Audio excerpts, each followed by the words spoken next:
Hello, everybody. I am Caleb, and welcome back to Caleb's Kung Fu Cinema.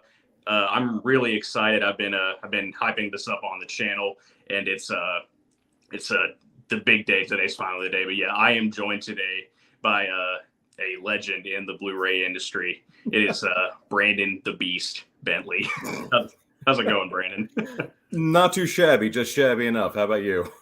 I'm doing great. Yeah, before we get started, I do want to say again, thank you for agreeing to do this. I know Sure. I know you have a very busy schedule, but I'm very glad that You found the break in the clouds. You're good. Yeah, I'm glad that you're taking the time to join me on the channel here. And yeah, and again, I'm sorry about the time mix up. I know we agreed on a time, but then yeah, I blacked out or something, and I got the time mixed up. Yeah, like I said, today just happened to be like one of the few days where I wasn't like, all right, I have this window right here, and then I have to leave. Like the last interview I did, we were kind of like checking the time because we did have an appointment that day, but it wasn't too bad. So, but today there's like nothing. Like for once, there's nothing. I mean, I am working on stuff, but it's not like crunch. So we're good. Yeah. So so for everyone who is watching, thank you for joining. I may or may not be bringing up any comments that you guys drop because we do have I do have a list of questions, and we do have a lot of topics to cover, and hopefully we don't get too many distractions. So may or may not bring up any comments, but anyway, for those who are watching, thank you. So Brandon, I guess the very first obvious question is, so we'll obviously what I like to talk about on this channel, what I talk about all the time outside of that is martial arts films. So I guess the obvious question is, how did you get into martial arts films? Like where did it all start? So the short answer is my dad. The longer version of the answer is he was very much into those films in the 70s, and he basically got to see them firsthand when they were in theaters. And then, of course, later creeping on the TV in like, the 8 o'clock movie, the drive-in movie, Black Belt Theater, and things like that. In fact, I was thinking about this recently. I was speaking with John Krang, who many might know as one of the stuntmen from Jet Li's The Master. And he also recently did the audio commentary with Kung Fu Bob for Snake and Eagle Shadow, in which he was saying that apparently aside from Chinatown theaters in DC and Virginia, there were also movie theaters, like regular everyday American movie theaters that like after 10 o'clock or after midnight would play Hong Kong films, sometimes even without subtitles. And he even mentioned that one of the first prints of Snake and Eagle Shadow came over to, the DC metro area in one of those late night theaters. And my dad, I think he kind of did a combination of the two. I think he went to Chinatown theaters, but also those late night theaters, because he was telling me stories about what he saw, the Big Boss, Fist of Fury, and all of them before they actually got their wider U.S. releases in 1973. So he was seeing them in like late 71 or 1972, and sometimes even the documentaries like Bruce Lee, the Man, the Legend. And, I came along in the mid 80s. And the funny thing is I've noticed that martial arts films on VHS in the UK versus the US were very different, because here in the US, I feel like all we really got in the mid 80s were like the Bruce Lee films, obviously, the Low-Way era Jackie Chan films, and, his American productions. And that was about it. You might get like the stray videotape here and there. I mean, I know Ocean Shores was kind of a big deal, but you weren't really seeing that in a lot of mainstream stores. You had to like hunt for those tapes back then.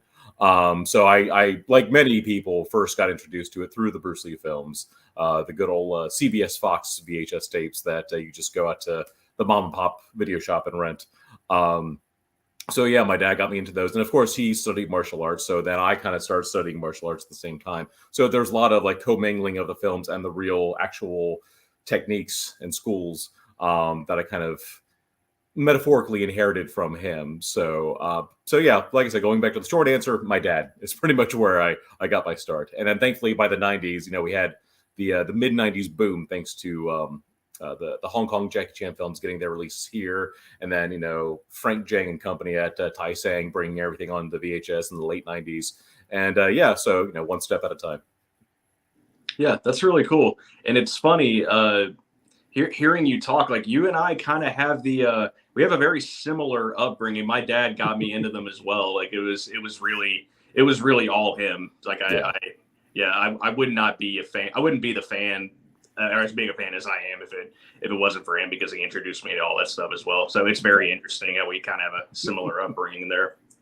Hey, I mean, they were the ones who actually got to see them firsthand, so it makes sense. So, and now I'm like trying to see some of these in theaters, but you gotta look for them. You know, if you have an Alamo Draft House near you, you might get lucky. So, but you gotta hunt. Yeah, yeah. So, next question. So for me, what I really love about martial arts films is, and what probably many people feel the same way. What I love about them is like characters, because they all have some really amazing characters, really interesting ones, and really, really goofy ones at times.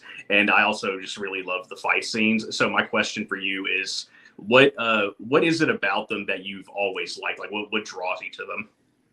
I feel like while I enjoy action films as a whole, I do feel like there's like an added layer with martial arts films. I feel like when you watch a fight scene, especially a very well choreographed one, it's almost like a human chess match, because you have to not only think of like what techniques are going to help you, but what techniques your opponent might be throwing at you. So just like you're watching two chess players kind of like telegraphing their moves, like, oh, well, if they move this piece, I can move that one, but that most likely means they're going to move that one. That's kind of like what martial arts films are with good fight scenes, because you see these two characters, sometimes, teams of fighters going at one after another and trying to have each other predict the other person's moves or read the styles that they use. That's why there is almost that cliche of like, oh, well, he's not expecting me to use this style, so I'll do that. But there's some truth to that, because if you can throw out something unexpected and something that your opponent's not really going to capture over time, it kind of makes it more interesting. And I think it was actually Gareth Evans, the director of the Raid films, who said that the best fight scenes feel like a 3-act play, which kind of almost goes back to that line from the special edition of Enter the Dragon, where Bruce says, it's like a small play, but played seriously.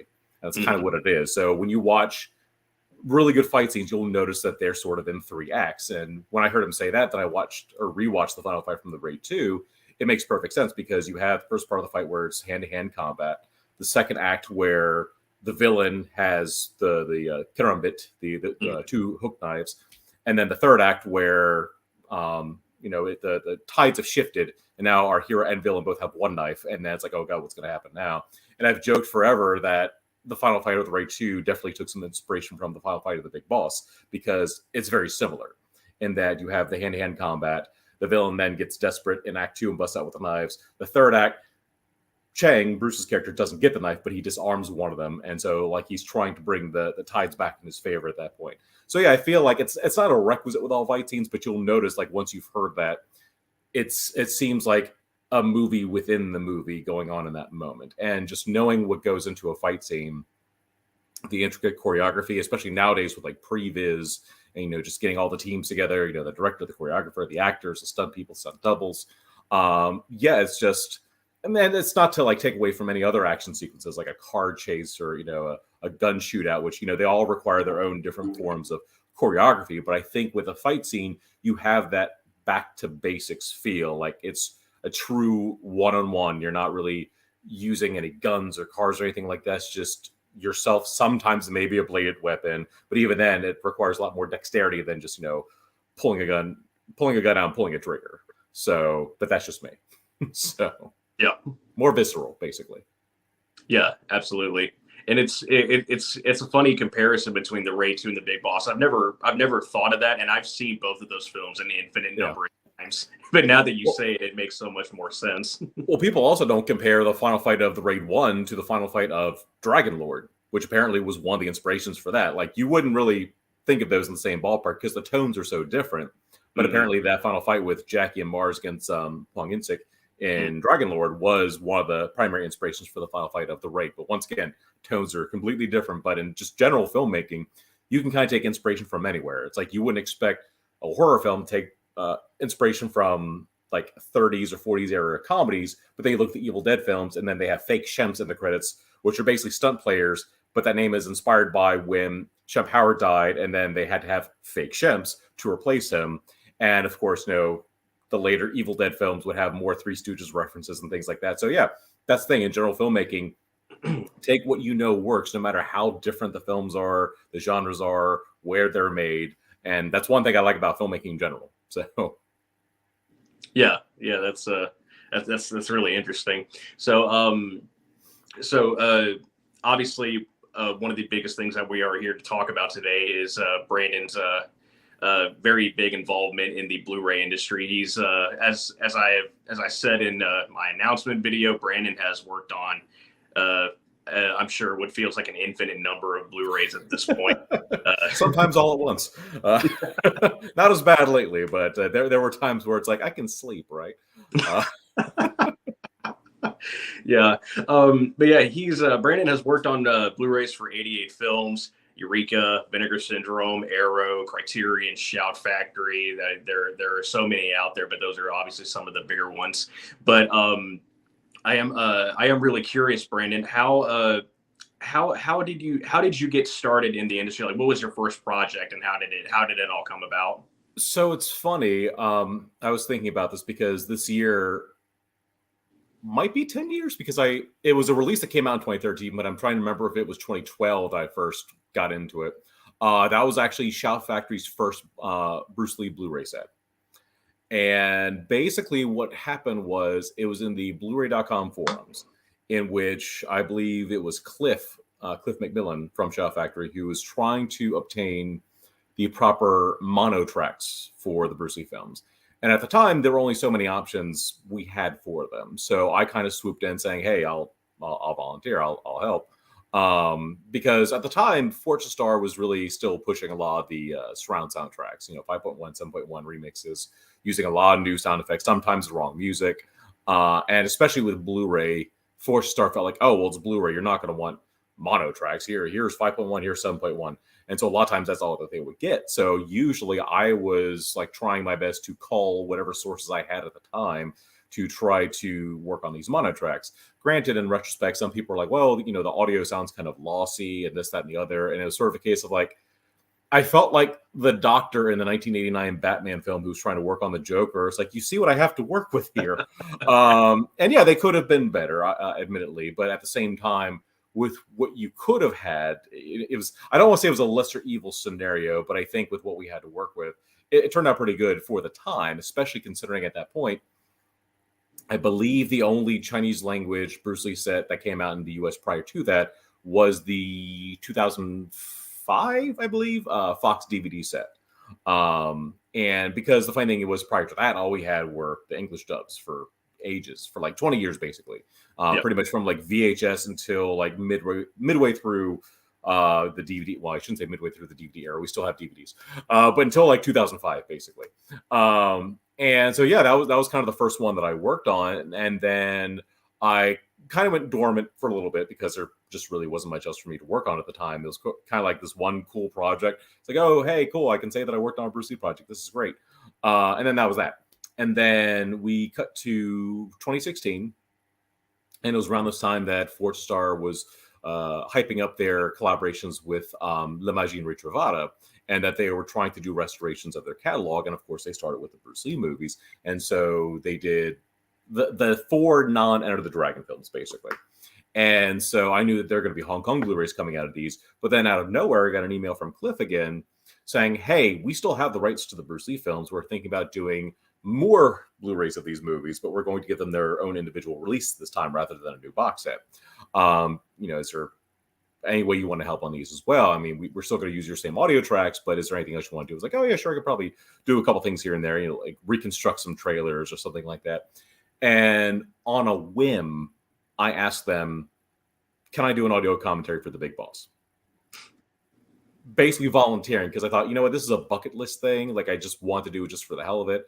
And I thought there's going to be some pushback or like, oh, we don't have time, blah, blah, blah. And they were just like, yeah, sure. So I'm like, okay. And I always tell the story about this because so many people have heard that commentary on the Criterion set rather than the Shout release, because I feel like more people scooped up that box set when Criterion put it up because, Criterion still has, that pedigree behind its name. And so everyone kind of like got a hold of that. And that's when a lot of people first heard that track. But yeah, so going all the way back to 2013, that was pretty much how I first got involved. It was sort of just like by happenstance, just me kind of like throwing my hat in the ring. And then they just kind of pulled me in, and then kind of like a slow burn domino effect years later, basically. So, and we're here. Yeah. I guess you could say you were in the right place at the right time. Yeah, pretty much. I mean, because at the time I was pretty much kind of combing through the Blu-ray.com forums just to stay on top of, whatever was being worked on. Because at the time, we weren't really getting a lot of those movies here in the US on Blu-ray. I mean, even back in 2013. And to be fair, you weren't really seeing them even in the UK. I mean, the UK has blown up with the Hong Kong films on Blu-ray now, but, in 2013, a lot of, Western territories weren't really diving into them. I think even Germany wasn't really doing it. And I say even Germany because it's usually Germany that might be more adventurous with physical release titles than, either us or the UK. Like I just saw the other day, there's going to be a German Blu-ray of No Retreat, No Surrender 3 coming out next month, which I'm sure Vinegar Syndrome would love to do, but, we haven't really heard anything here in the US. But yeah, no, it was just really interesting in that time. And of course, the biggest hurdle with the 2013 set was that Fortune Star unfortunately gave Shout Factory the wrong masters. So at first that they were upscales, and I basically had to show evidence as like, guys, you have upscales. We need to halt production because I already had I think it was like the 2010 Hong Kong Blu-ray of The Big Boss because of course. And I showed some screen caps from that versus what Fortune Star gave them for their set.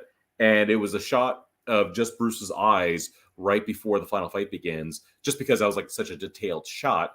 And then you see it side by side, and then you look at the upscaled master, you can see like all the haloing around the images from the edge enhancement, especially on like the black bars. It was rough. So, yeah, it's been an interesting journey, looking back 10 years ago. So, yeah, that's a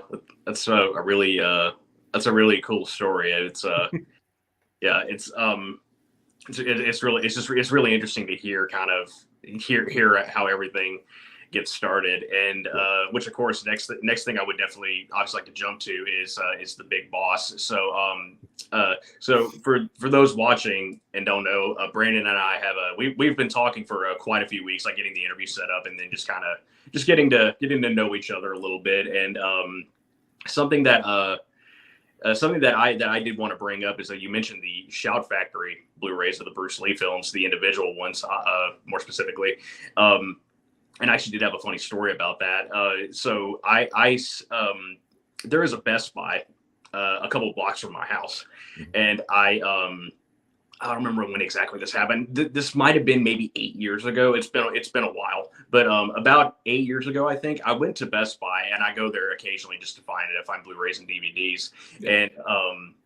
And I went in there, and I was just walking through the aisles, and I found copies of The Big Boss and Fist of Fury, like the Shout Factory Blu-rays there, and I wanted them so bad because all I had known was VHSs. Like that was like all I had of Bruce Lee was VHS tapes, and so I saw the Blu-rays, but at the time I couldn't pay for them. Yeah, I was short of funds at the time, and so I was like, oh man, okay, I'll wait a couple weeks. And then I'll come back and get them, because I'll payday will have came and all that. And so I waited a few weeks, went back, all the Blu-rays were gone, and I never saw them there again. Ooh. Yeah. Ooh. Yeah. And I didn't have an Amazon or an eBay account at that time. So I didn't even think to try ordering from there. For the most part, I've always been a guy who likes to go pick stuff up, but I've been ordering way more since. I've ordered way more in recent years since. It depends on what I'm looking for. Yeah. I've ordered like way more in recent years because obviously, the pandemic was one problem, and then I discovered Region B, and so I had no choice but to start ordering a lot more. Which is what I've been doing. But anyway, I never saw those Blu-rays again. And then 3 years ago, I found out about the Criterion set, the Bruce Lee Criterion set. I found out about that I had finally made an Amazon account. And so I was just scrolling through stuff on Amazon, and I came across that set, and I was reading about what all was on there, like all the restorations and all these special features and new stuff and all that. And it came with like this like magazine and big beautiful box set, and I was like, oh man, I need to get my hands on that. Yeah, and at that time it was really expensive, but I waited it out and I paid like $60 for it on Amazon, and so I got it, which I actually have the set right here. Nice. I got a stack of stuff here that you've worked on just to show. Oh yeah, no, I did likewise. I got the Criterion set right here. So yeah, great minds. So yeah, I found out about that set. I jumped on that and I ordered it.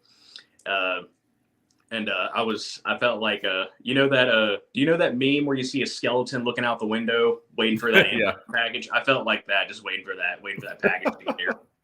And you got good timing. If it was like $60, you probably got it on one of the 50% off sales. So because normally it's Barnes and Noble that does that, but then Amazon tries to like jump in at the same time. Yeah, and so I got that set, and I just started combing through everything. I was watching all the movies and watching all the special features and the commentaries, and obviously I listened to your commentary on The Big Boss. And first time hearing it 3 years ago, I rewatched it again a couple weeks ago, just getting ready for this so that we could talk about it. And I do want to say for the record that this set is what made me start doing this. Like wow. I got this set, and I remembered how much I loved these movies. I remembered how much I loved Bruce Lee, and I always have, and I've always watched his films. But there were points in my life where I didn't watch them that much. And and when I found out about the set and I got it, and I was like, oh man, I love this. There's so much that goes into it. I can watch this, and I found out about all these other Blu-rays that you've worked on, and like others have worked on. And so you went down the rabbit hole. Oh yeah. Absolutely.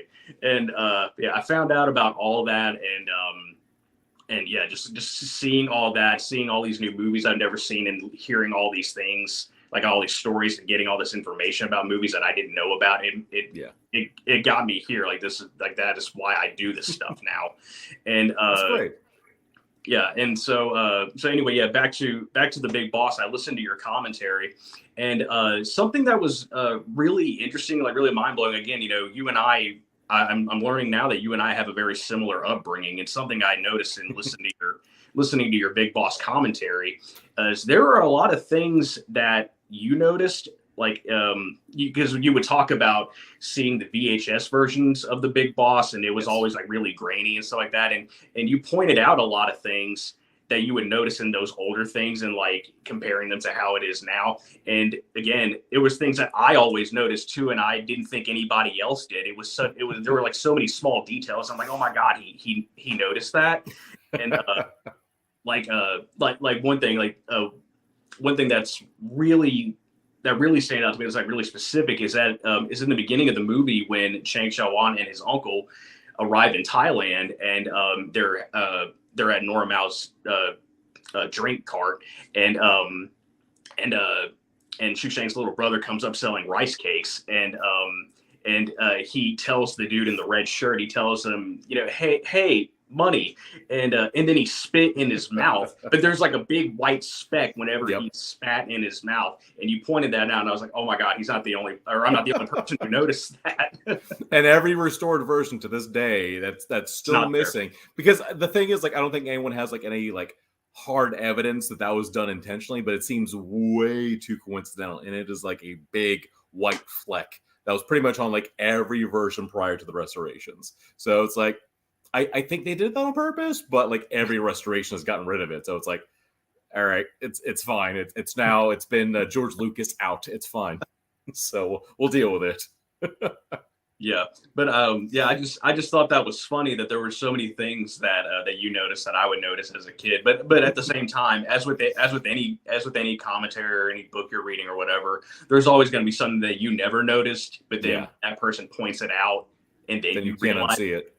Yeah, you can't unsee it. But I do. I mean, we obviously know how you were able to do the commentary for The Big Boss.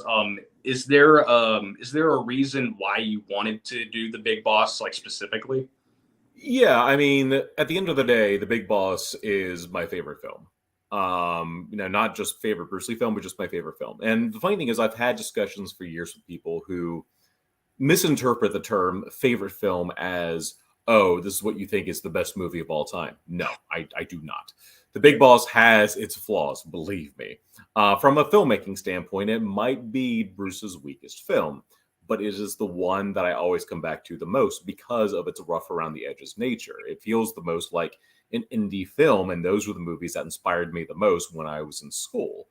And so, just seeing, because at the end of the day, The Big Boss is one of those movies that I feel like is a film that shouldn't have succeeded, but it did, and then some. And I feel like that's part of the reason why I'm drawn to that one so much, is that basically, Chang's character was an underdog, but the film itself was an underdog film. And I meant Bruce's character, Chang, sorry. I haven't had caffeine yet today. But no, he was an underdog, and the film was like an underdog, in my opinion. It was super low budget, even by, Hong Kong film standards at the time, because you had Golden Harvest, which was still trying to get its foot in the door. It had been around for, I think, not even a year at that point. And so, yeah, like it had everything writing against it, and it just succeeded and blew up. And so, like I said, just having basically studied the movie for years, just intrigued about the whole, behind the scenes process.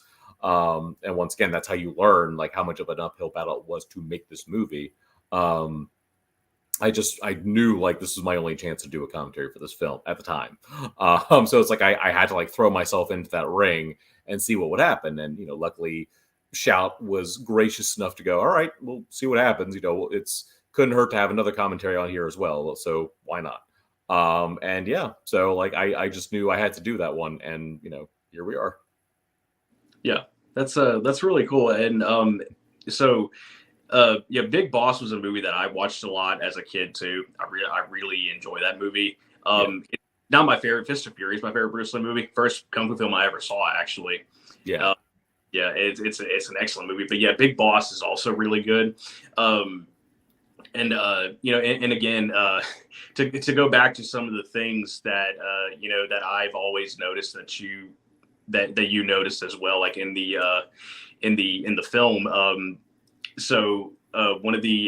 of my favorites is Chang Chao-wan's first day of work at the ice factory. He meets the foreman, and the foreman is wearing a white tank top and a black shirt. It's unbuttoned. A couple minutes later, comes back, he's wearing like a blue sweater. Yeah.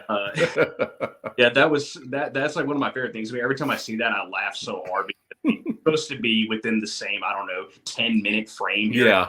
Yeah. 10 minutes since Chang Chao-wan started working, and he's wearing something else. And when I did a podcast episode on the Big Boss, that was like one of the very first episodes I did. It was maybe episode 4 or 5, maybe. But I did that one, and I talked about it on that episode. But whenever I was watching the film so that I could record that show, I was watching it, and my wife was watching it with me. She watches all these movies with me, and whenever he comes in and he's like wearing the different shirt, I was laughing so hard, and my wife had no idea why I was laughing. She didn't even notice that he was wearing a different shirt, and then I pointed it out. Oops. Yeah, and but yeah, there's a lot of other things too about that movie, like when Han Ying-che, the Big Boss, when his son kills the woman in the brothel. The doorway was right here, but the knife ends up in her. Too many variables that make that shot not work. Even if you flipped it around, she would have seen him. But then if you flip it so it looks like she's looking away, then it's like a boomerang knife. So it's like you can't win. So didn't quite pan out. So oh well. Yeah. So I did want to ask you. I did want to ask you about this later, but since we are kind of talking about the Big Boss right now, I'll go ahead and ask the one of the biggest things on the upcoming Arrow Bruce Lee set, which I know you've gotten a lot of questions about recently.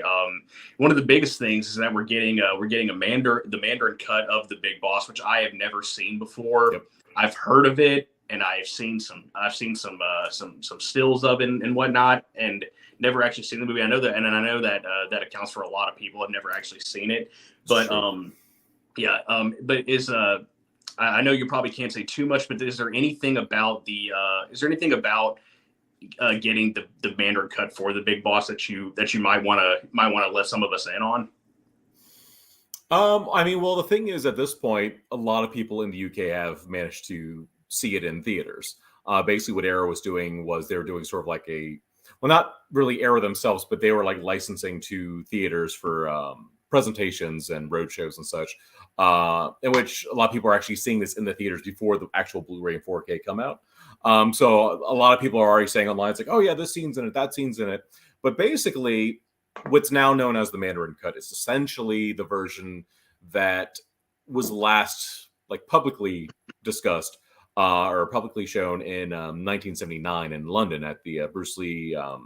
They call it the Bruce Lee convention, but some people said that that term was a little incorrect. So it was more like a Bruce Lee film festival, because the whole purpose of that film festival in '79 was to show all the films in their uncut forms. And by uncut, I mean like not ripped to shreds by the BBFC. So, you know, Fist of Fury, Way of the Dragon, Game of Death, Enter the Dragon, they would all have like the full nunchaku scenes, no other cuts, like basically their original versions. And with The Big Boss, the assumption would have been like, oh, this probably would have been the version that was in America at the time, since that was technically uncut. No nunchucks in that film, obviously, but there's still other cuts anyway. No, it was basically the version that's now known as the Mandarin cut. So that's why for, you know, decades, there have been like all these cases of people trying to remember what they saw in this version of the film, you know, over 40 years ago. And then, of course, there had never been a home release version of this film anywhere on any format. I mean, you've had so many people saying, oh yeah, I had this 4th generation bootleg VHS from a Mexican 16 millimeter print that has all the scenes in it. Like, no, you don't. No, you don't. You have no proof. And, you know, half the time, like, I got proof. And then it's like a really badly Photoshopped picture that I can spot a mile away. And it's just like, no. And it's like, oh, I have a Turkish VCD that has this footage. No, you don't. You do not. I guarantee it. And so, yeah, this is the version that's basically been missing for decades. And it's about 10 minutes longer. I first got to watch it last year when James at Arrow, James Flower, gave me the heads up that it was found. Because basically, when I was first brought into the Arrow project, I think it was last March, so over a year ago, that they wanted me to assist in some capacity. They're like, oh, hey, you know, this guy's worked on the Shout Factory and Criterion sets. Let's get him for this.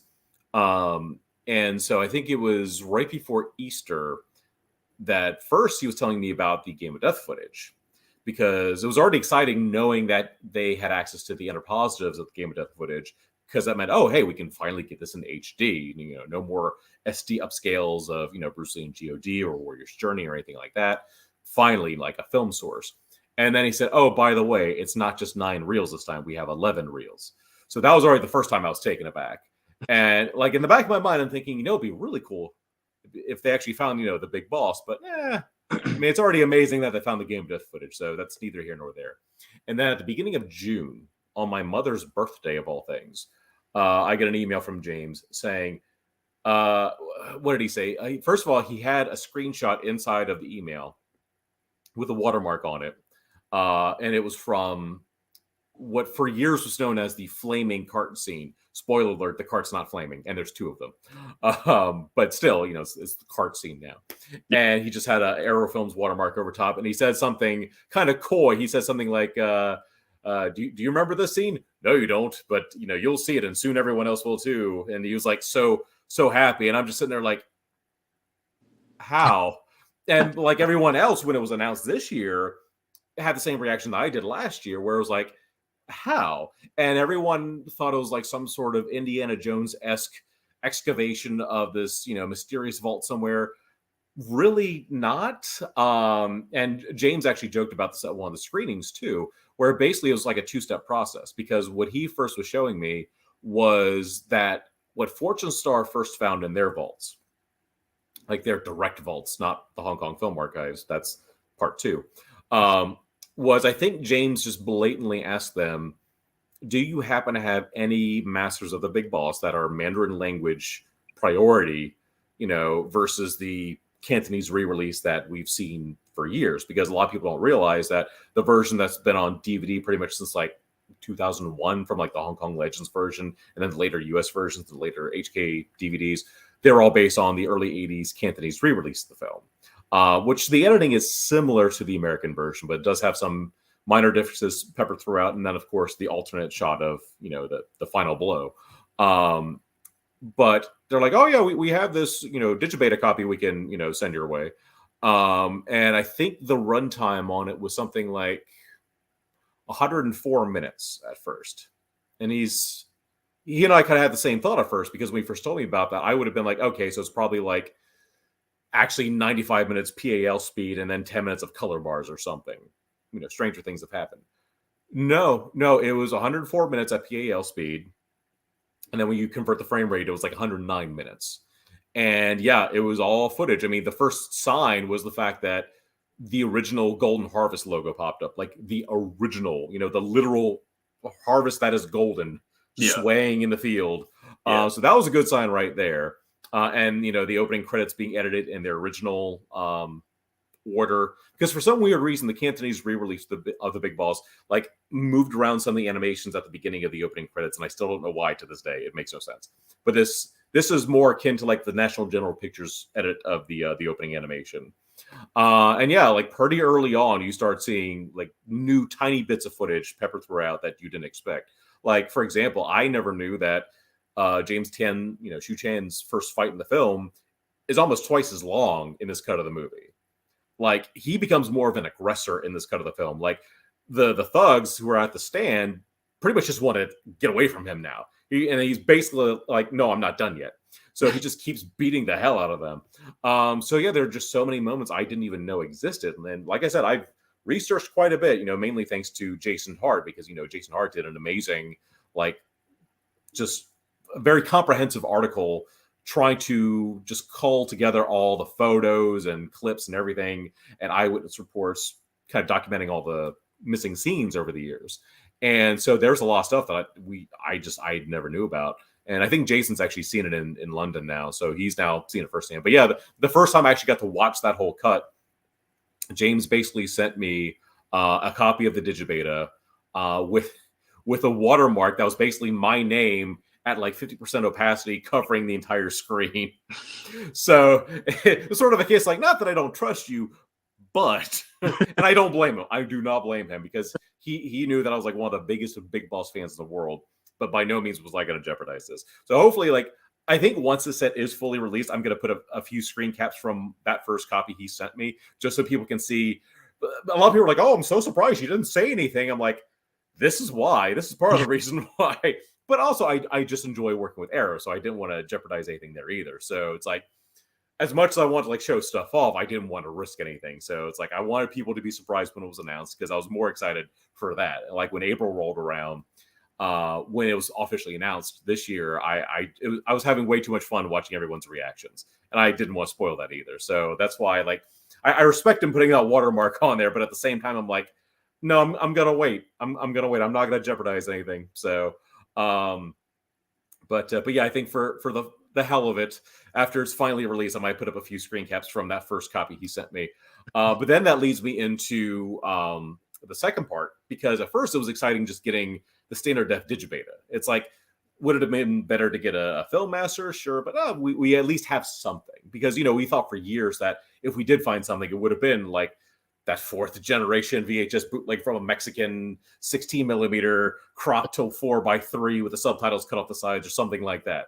But it was widescreen, little gummy looking, but it was almost like the quality was kind of akin to like some of the first like Universal Laser and Megastar DVDs from Hong Kong from the late 90s. So it wasn't bad, but it could have been better.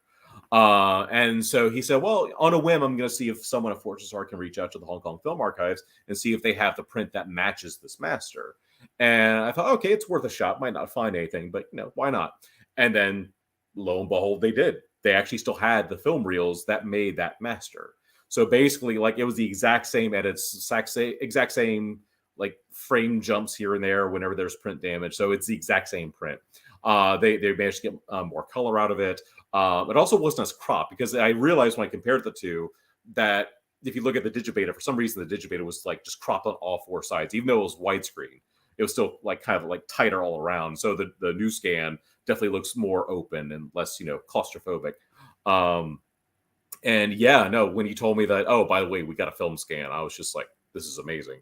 And yeah, there have been a few people that have made a few, I don't want to say complaints, but concerns. One of which was that the subtitles are burned in.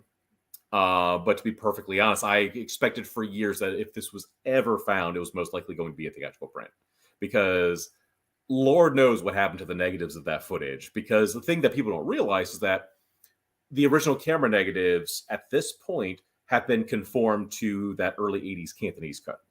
So those are like the only negatives that we're aware of at this point. Because basically, with a lot of those movies at the time, they would literally just go back to the negatives, re-edit, and then just literally pull the physical negatives out, and nobody knows if they just put them into storage somewhere, toss them out, burn them, who knows. Because the thing is, a lot of people forget at the end of the day, these movies were just meant to play in the theater for a few weeks, make some money, and then they were done. Because in the 70s, VHS wasn't really a thing that many people were thinking of. I mean, I'm sure that there was the early stages of like people working on the stuff behind the scenes, but most people didn't know anything about that. I mean, I think the first VHS players probably didn't start showing up until like the very late 70s, I think.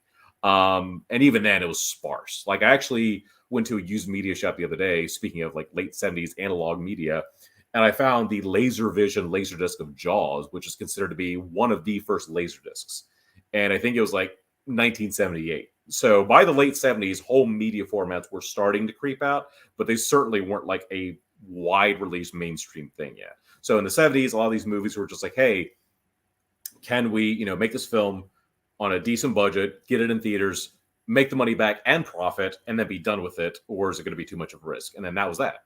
So The Big Boss, of course, was another one of those films where it's like whatever changes were made, that's typically what you were stuck with.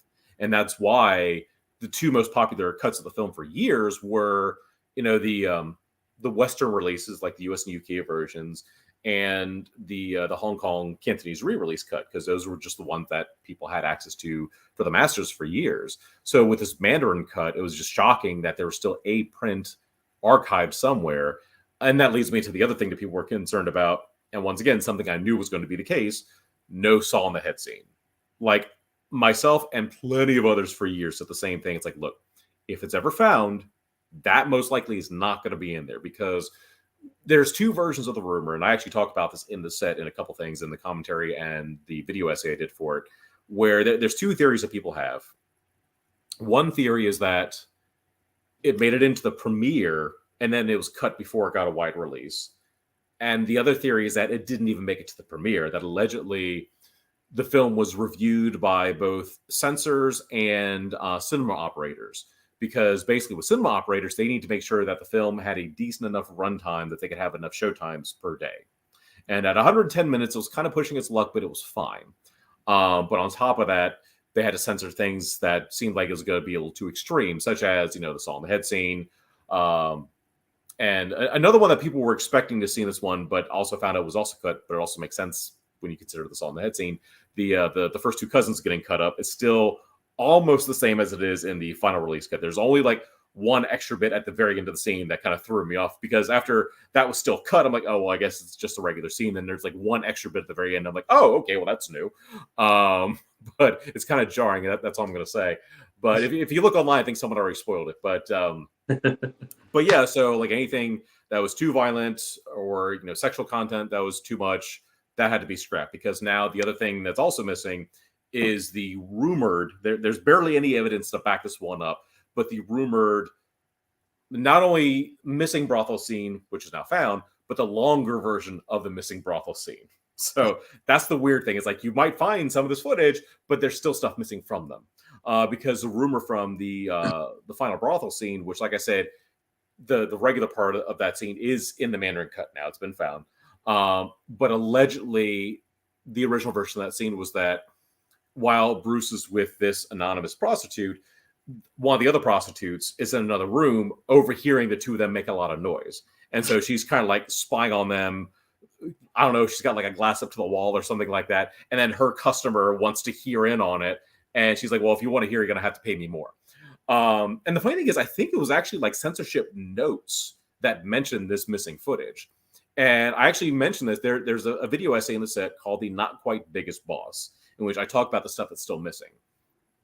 And I had sort of an epiphany when I saw this one behind the scenes photo that I completely forgot about, where the actress who plays the prostitute in the pink dress, because you'll notice the last time that Chang goes to see Wu Bang, Mandarin's character, the one who gets stabbed with a boomerang knife, you see two prostitutes sitting on the side, framed quite perfectly as the two of them were walking down the hallway, almost being somewhat foreshadowing of the final brothel scene, because it's the one in the orange dress that Chang comes back to in that previously deleted brothel scene. So it's like, why would they frame just those two?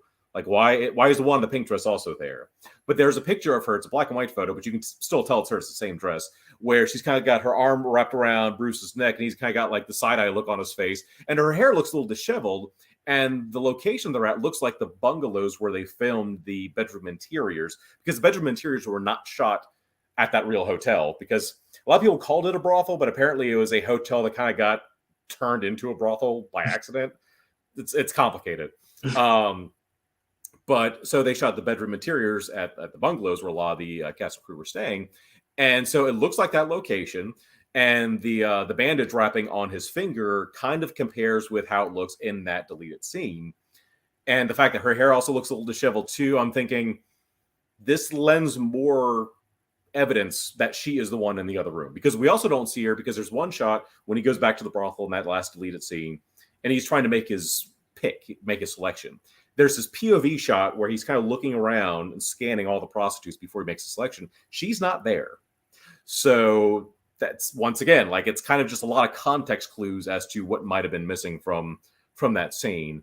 But yeah, it's one of those things where it's like, this is definitely the end of one really long journey as a Bruce Lee and Big Boss fan. Could we still find more? I'm not going to say no, but I think it's going to be even more difficult to find whatever else is still missing. It's probably only going to hit maybe like 5 extra minutes at this point, maybe. Might even be 3. But once again, if it was already deleted beforehand, that's going to be tough. Like, I don't know if they just like tossed it in the garbage, burned it, whatever. But I'll never say never. But, you know, at the end of the day, I think we all need to be happy with what we found, because, you know, the 10 minutes of extra footage that has been, you know, reinstated, many of us were just starting to give up. I only joke with people. It's like, well, it took about 80 years to find the missing Metropolis footage. We still got about 30 years to go. It's fine. But hey, we did it a little after 50 years. So ahead of the curve. So maybe in another 30 years, we'll find the remaining missing footage. But for now, this was a big deal. This was huge. So I'm very happy. That's great. Yeah, I was really excited too. I didn't initially plan on buying that set. I may have told you that. I didn't initially plan on buying that set, but because I thought it was solely 4K. Like, that was kind of the rumor going on, was that it was just gonna be 4K. But then I found out that there was a standard Blu-ray. Yeah, and I saw everything that was on, everything you've worked on, and I was like, oh, okay, I need to get. I like, the urge is there. I can't fight it. I need to. I mean, the great thing about 4K, if you haven't upgraded to 4K yet, is that 99.99% of them are region free. I have to put that stipulation in there because there's like a select handful that for some weird reason have been region locked. And I'm not going to name names, because there's one company I've worked with where they've kind of become guilty for like a few of them being region locked, even though they're not supposed to be. It's really weird. Like, 4Ks are typically region free. In fact, this past week, I actually should have put this over here with me. I got the German 4K of The Man from Hong Kong with Jimmy Wong Yu. Wow. And the great thing about that is, even though it's German, it's very English friendly. So I can just pop it in and watch the film, because the film is technically an English language film. And what's funny about that movie is that Jimmy Wong Yu is actually dubbed by Roy Chow. So yeah, like Roy Chow did a lot of English work for these films that a lot of people aren't aware of. Like, in fact, I think, if I'm not mistaken, I have to double check, but I think it was The Fate of Li Khan, directed by King Hu, that Roy Chow not only did his own voice for the Mandarin version, which was already pretty rare, but I think he actually dubbed his own voice for the English dub, which was, I can't think of any other Hong Kong actors in the 70s, especially, that would have dubbed their own voice for the English version. And I think the only reason why Bruce never did it is because he allegedly wasn't enthused about the idea of his Hong Kong films being exported to Western territories. Like, he wanted them to kind of like chill just in Hong Kong. And I think we can be grateful that wasn't the case. Like, Bruce, we love you, but I'm glad that you were wrong with that one, because you were sitting on some gold mines. You're your harshest critic, but I understand that as well. So, but yeah, no, if you don't have a 4K player, you definitely need to hop on that. The funny thing is, I technically now have two, because I finally got myself a PS5, and the PS5 is also a great 4K player, so I can just pop in. Was it Der Mann meet Hong Kong? And then just plays right away. But yeah, no, the Arrow thankfully is pretty good about making sure that you have, you know, the 4K option, Blu-ray option. I've already asked James, can I just have all of them? So he's like, oh yeah, sure. I'm like, oh, okay, cool. So one of the best parts when you're done with the project is when you get that comp copy in your hands. Like that's the final punctuation mark on every project I work on, is like when you finally physically have that copy. Because like, yeah, we've been done with the Bruce Lee set for a few months now, but it's still not actually coming out until next month. So but yeah, once it finally shows up, I'll be very happy, because that's probably the longest one I've ever worked on, because that one started, like I said, it was around, like, for me at least, it was around early March last year. I'm sure James is actually, I think James contacted me at the beginning of last year. It's probably closer to like January. Because originally the plan, believe it or not, was that it was going to be a late 2022 release. I think they were initially leaning towards Bruce's birthday, basically, of last year. So it's going to be a November release last year. Mm-hmm. But you can see why it got delayed for good reason, because the Game of Death footage, I don't even think they found until like April. And then the Big Boss footage wasn't until June, excuse me. So it would have been like a really tight schedule to get everything out there and rush it all out there. So it's times like that where delays are a good thing. Don't know how much of that I should actually be talking about with delays, but at the same time, different Blu-ray companies will delay things, you know, in different ways. A lot of times, they typically just do it behind the scenes, where it's like, do you think we can get it out by this time? No, let's push it back so we can get this before we announce anything. Because some companies will not announce anything until they know that everything is locked in. And then, you know, sometimes like, well, we found this other thing, so we're going to have to push back like a month. So, and, you know, it's always for good reasons. It's not just because they feel like it. You know, I can't imagine this Bruce Lee set would have been as great as it is now if we kept to that November release date. So, like, just all the work that everybody put into it. And the thing is, like, I made the joke about being, you know, your own worst critic. And I'm very much the same way, in that a lot of people were like flooding me with like messages and comments and stuff when this was announced. I'm like, I was just a small fraction of this thing. Like, I really was. Like, I helped a lot, but I was still just a small fraction at the end of the day. Like, I cannot overstate the amount of work that James put into this. Like, I kept calling him a magician with a set, you know, between, you know, the lost footage, and even just like something like multiple cuts of Tower of Death. Because that one, you know, that's sort of like the guilty pleasure one, because it's not really a Bruce Lee film, but it's still a fun, what I jokingly call a seasonal films in disguise. Yeah. Because, you know, you have Yun directing, you have Yun Clan choreographing, you have Roy Haran and Huang Zhengli in it. So it feels a lot like a seasonal film, even though it's with Golden Harvest money.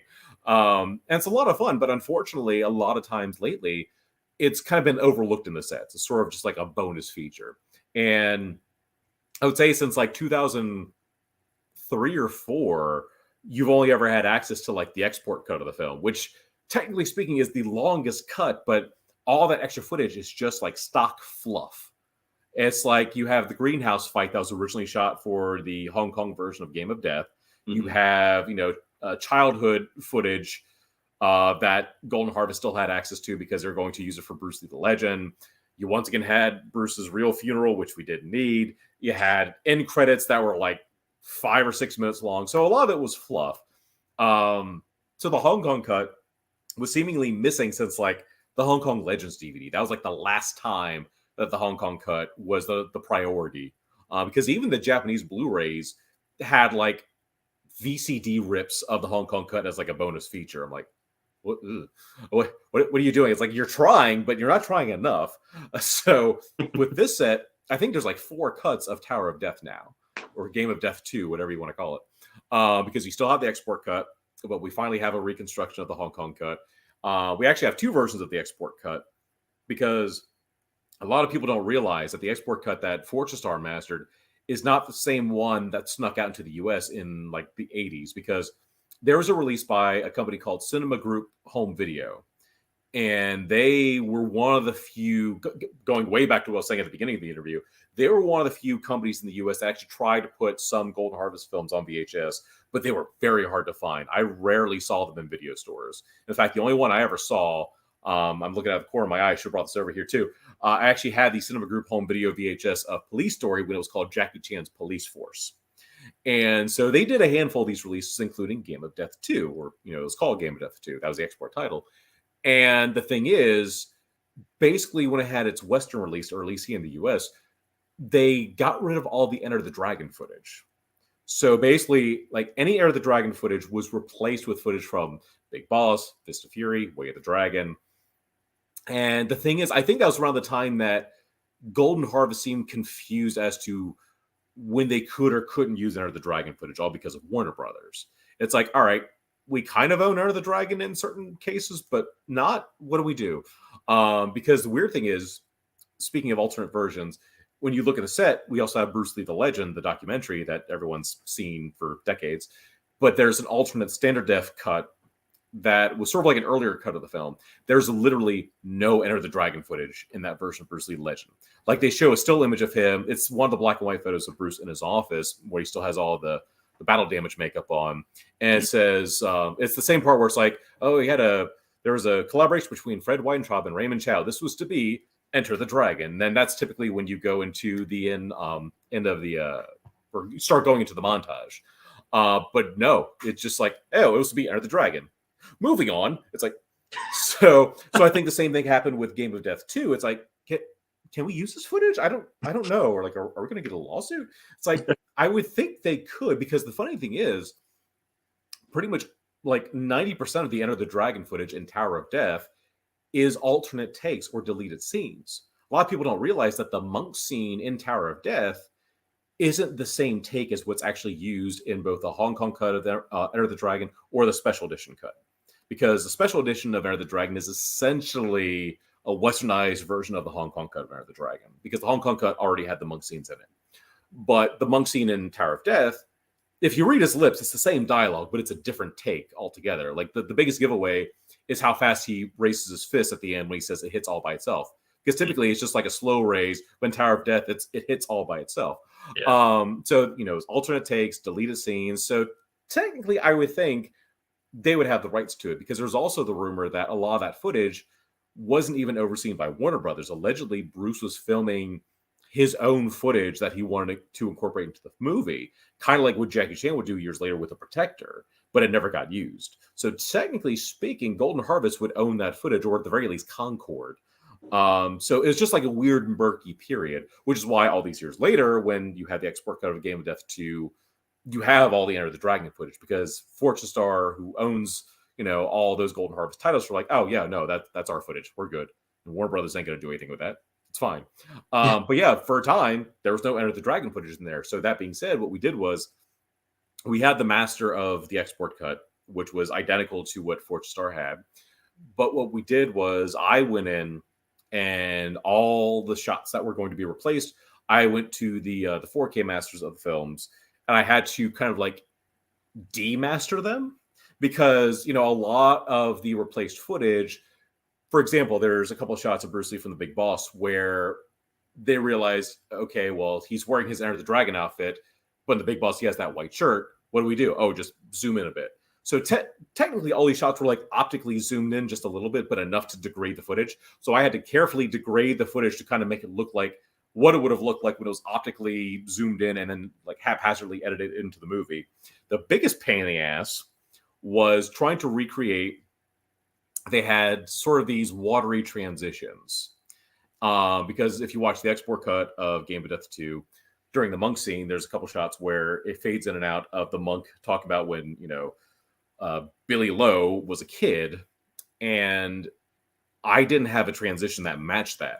So I had to go into, I think it was After Effects, and basically replicate a watery transition that matched the one that they had. And boy, howdy, that was fun. It was fun. It was just like, at the end of the day, it looks pretty damn close. And the funny thing was, I had to use an overcropped VHS source to kind of like guide the way. And then on top of that, so I had to like zoom out from that source a little bit to try to match up better.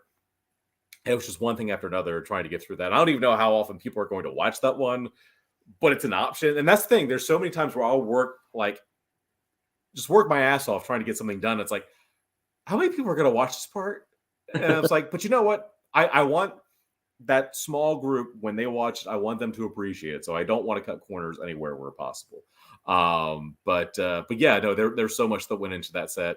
Like I said, even though I'm a small fraction of it, I was kind of shocked at how many times my name was popping up in the booklet, because like the other thing was the two documentaries, Bruce Lee the Legend and Bruce Lee the Man the Legend. The weird thing about those is that I forget which one is in the Criterion set. I think it's Bruce Lee the Man the Legend. If you watch the one in there, you'll notice that whenever it cuts to footage from the Bruce Lee films, aside from Way the Dragon for some reason, they're from an old upscaled master. I don't know why. It's the weirdest damn thing. Like Way the Dragon it's from a dated master as well, but it's from a dated HD master. I think it was the same master used for the first Hong Kong Blu-ray. But yeah, Big Boss, Fist of Fury, Enter the Dragon even, and Game of Death were all upscaled masters. But to be fair, Game of Death was a weird one because until the Le Magie and Retrovato restoration, every version was upscaled. Like even the first Hong Kong Blu-ray. What's funny is that Big Boss, Fist of Fury, Way the Dragon, even the Hong Kong cover Enter the Dragon were all true HD. But for some reason, Game of Death, like I guess Fort Star just went, that one's an afterthought. It's not really a Bruce Lee movie. It's like, well, kind of is. Like, it has his footage in it that was meant for Game of Death. But yeah, like it was the weirdest thing. So when we got the masters for Arrow, it was the same exact masters where all that footage was just upscaled. So I had to go through and replace all of that on both Bruce Lee the Man Legend and the Legend. But then on top of that, I was also trying to fix some of the still images, because for some reason, if you watch Bruce Lee the Man the Legend, there's a lot of use of stills, like a lot of. The thing is, it looks almost like they just took a camera and like looked at the photos from like top down and like zoomed in on pictures or zoomed out slowly on pictures. And the thing is, when they restored it, they did this thing where they would like restore the zoomed out part and then they would just digitally zoom in on the image. I'm like, I get you're trying to cut corners with the restoration guys, but no, now it just looks very fix it in post. It doesn't look right. So I had to go back and try to make it look more, for lack of a better term, analog, I guess you could say. So I tried to fix the zooms. I tried to add like a very hint of a camera wobble, things like that to make it look more authentic, make it look more like how it did in, the pre-restored versions. So a lot of nooks and crannies had to be filled in basically with a lot of these things. So it's one of those things where it's like, you think you're done with something, then something else comes up. You're like, oh no, wait, no, I'm not done. I need to fix this thing too. I need to fix that thing. And so, yeah, it's a lot of, we've come a long way from the days of just getting the materials from one of these companies, slapping them on a disc and then calling it a day. I know some companies still do that, but usually whenever I'm working on something, I try for that not to be the case. I know Arrow sure as shit doesn't. Arrow is super detailed with their work behind the scenes. I will say that much. It's been amazing working with them on both, the UK releases, the US releases. There's more coming from them in the US. Some have been announced, some have not. And it's been fun trying to like go over everything to make sure like everything is locked down as much as possible, with everything you have to work with. So, but yeah, yeah, that's amazing. Like I'm really looking forward to that setting, hearing everything that's been done. It sounds really exciting. So I definitely I cannot wait to see that set. Glad to hear it. Yeah, and I'm sure everybody else was the same way, but I really do appreciate what you've done and what Arrow is doing for it. So thank you. Yeah, thank you. It's really exciting. So anyway, changing tracks a little bit. We've talked a lot about Big Boss, talked a lot about Bruce Lee. Another really big thing that you worked on, and something that was really cool for me. It was really eye opening, and I didn't. I didn't realize this until like seeing the film and all that. I didn't realize that this is probably like one of my new favorite movies of all time. And I mean, that is what else can I say other than The Young Master? Yeah, this is an incredible movie. I saw it, and I was so for the longest time, Snake and the Eagle's Shadow was my favorite Jackie Chan movie. Yeah. And I still love that movie. It's very near and dear to me. But Oh, yeah. but I saw The Young Master, and I was blown away. The movie is so good. It's just an incredible vehicle for Jackie. I mean, it was when he started doing all the things that he is now known for, and like very very very well known for. But I mean, obviously, you were very heavily involved in 88 Films' release of The Young Master.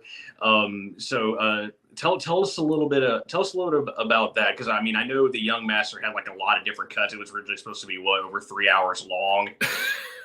So the story behind that, I think, has kind of been like, it's one of those stories that's become almost like mythical. The more I read about that, the more it feels almost like it was meant to be like an assembly cut. Like it was probably like Jackie putting everything together in the order that it was supposed to be in, and then whittling down from there. Because if you watch the Taiwanese version, you can tell that was also when things were still being moved around. Because that cut of the film has a lot of extra stuff in it, but it's also missing a lot of stuff as well. So that's why like there's no complete version of the movie so far. And the funny thing is, I'm surprised no one's asked me. It's like, oh, why haven't you done a hybrid cut or a Bentley cut? And the thing is, like, there's too many different sources and not like one cohesive audio track. Because the thing is, like, you have footage from the export cut that's in English. You have, the main Hong Kong cut in Cantonese. You have the Taiwanese cut in Mandarin. I mean, conceivably, you could compile all the footage from the Hong Kong cut and the Taiwanese cut and have a Mandarin track, but it's not the original language. It's Cantonese in this case.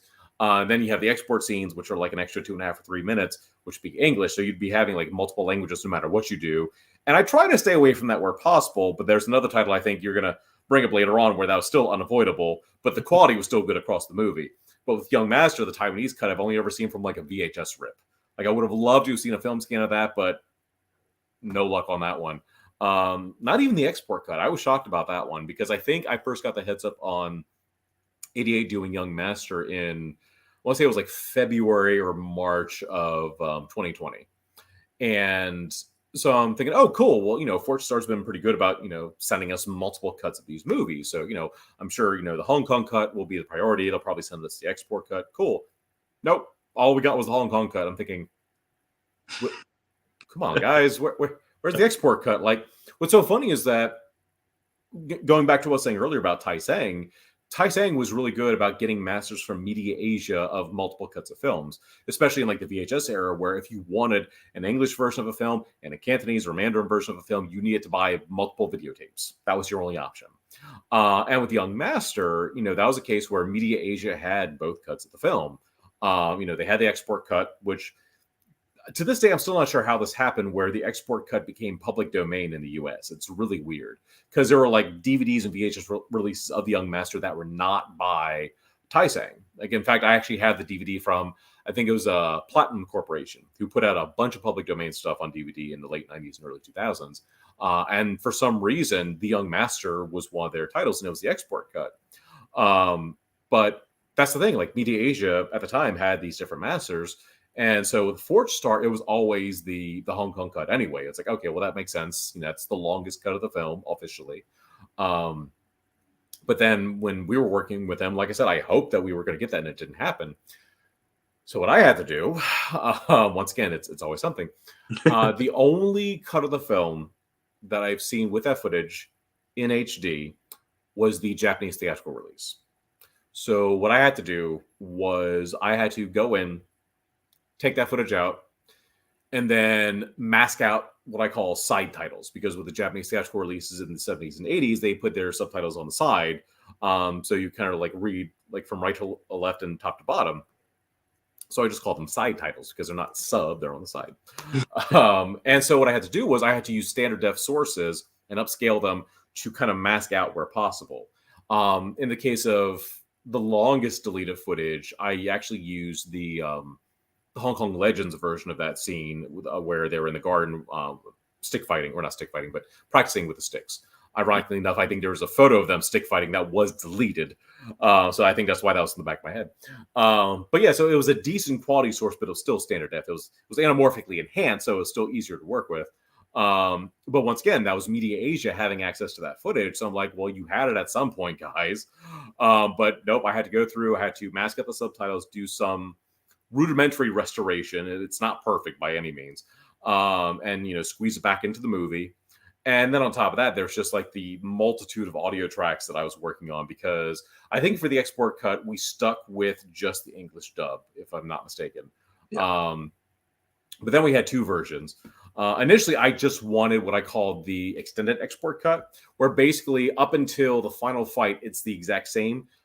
But the thing is, the final fight and the ending match the Hong Kong version. Yeah. And initially, that was the only export cut we were going to have on there. We're just going to call it the extended export cut and call it a day. But then one of the other collaborators, they were very insistent on having the 90-minute export cut on there as well. I'm like, okay. Just fine. I'm not even going to argue at this point. We just need to whittle it down further. It's fine. Because originally I was just going to put the shorter export cuts version of the final fight as a bonus, just so you can see how it was edited differently. Right. But he was insistent, like, no, we need the whole thing. It's like, but everything prior to the final fight is the exact same. Yeah. Fine. Okay. So that's how we ended up with that as well. And then, of course, for the Hong Kong cut, we did the track where I decided to, I was actually inspired by a couple different things. I was inspired by what Eureka did, or one of the ones who worked on the Eureka set did. I forgot his name. I feel bad. Where he took Wheels on Meals and had the Cantonese audio, but then the export track music.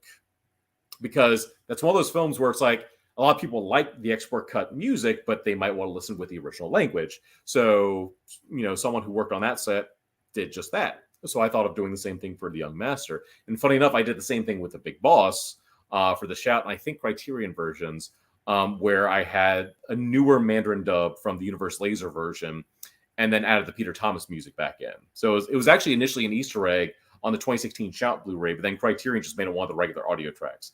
I don't think that's going to be in the Arrow set, but this is more of a fan track, so it's like, that's fair. But yeah, those were like, I kind of inspired myself, but I was also inspired by the Wheels on Meals alternate audio track to basically do a Cantonese track with the export music where possible. It's not 100% perfect. I try to get it as close as possible, but when you also take into account that you're basically trying to have the export music match the Hong Kong cut, even though the export cut doesn't match the Hong Kong cut, it was like, you have to have like a little bit of creative liberty to kind of actually pull that off. So, Young Master was another one that I was just very excited to work on. It is one of my favorite Jackie Chan films, and then getting to do a commentary for that as well was, a lot of fun. So it's like knocking off all these bucket list things for me, doing the Big Boss commentary, the Young Master commentary. I will say this much. There will be a new U.S. release of the Young Master that I sadly am not involved with, but Frank Zhang is involved with. He kind of spoiled it. He probably gave away what company's releasing it. Frank, if you're watching, I don't know if you're supposed to do that. But I'm hoping it'll be a good release. I know the commentary will be good because Frank does amazing work.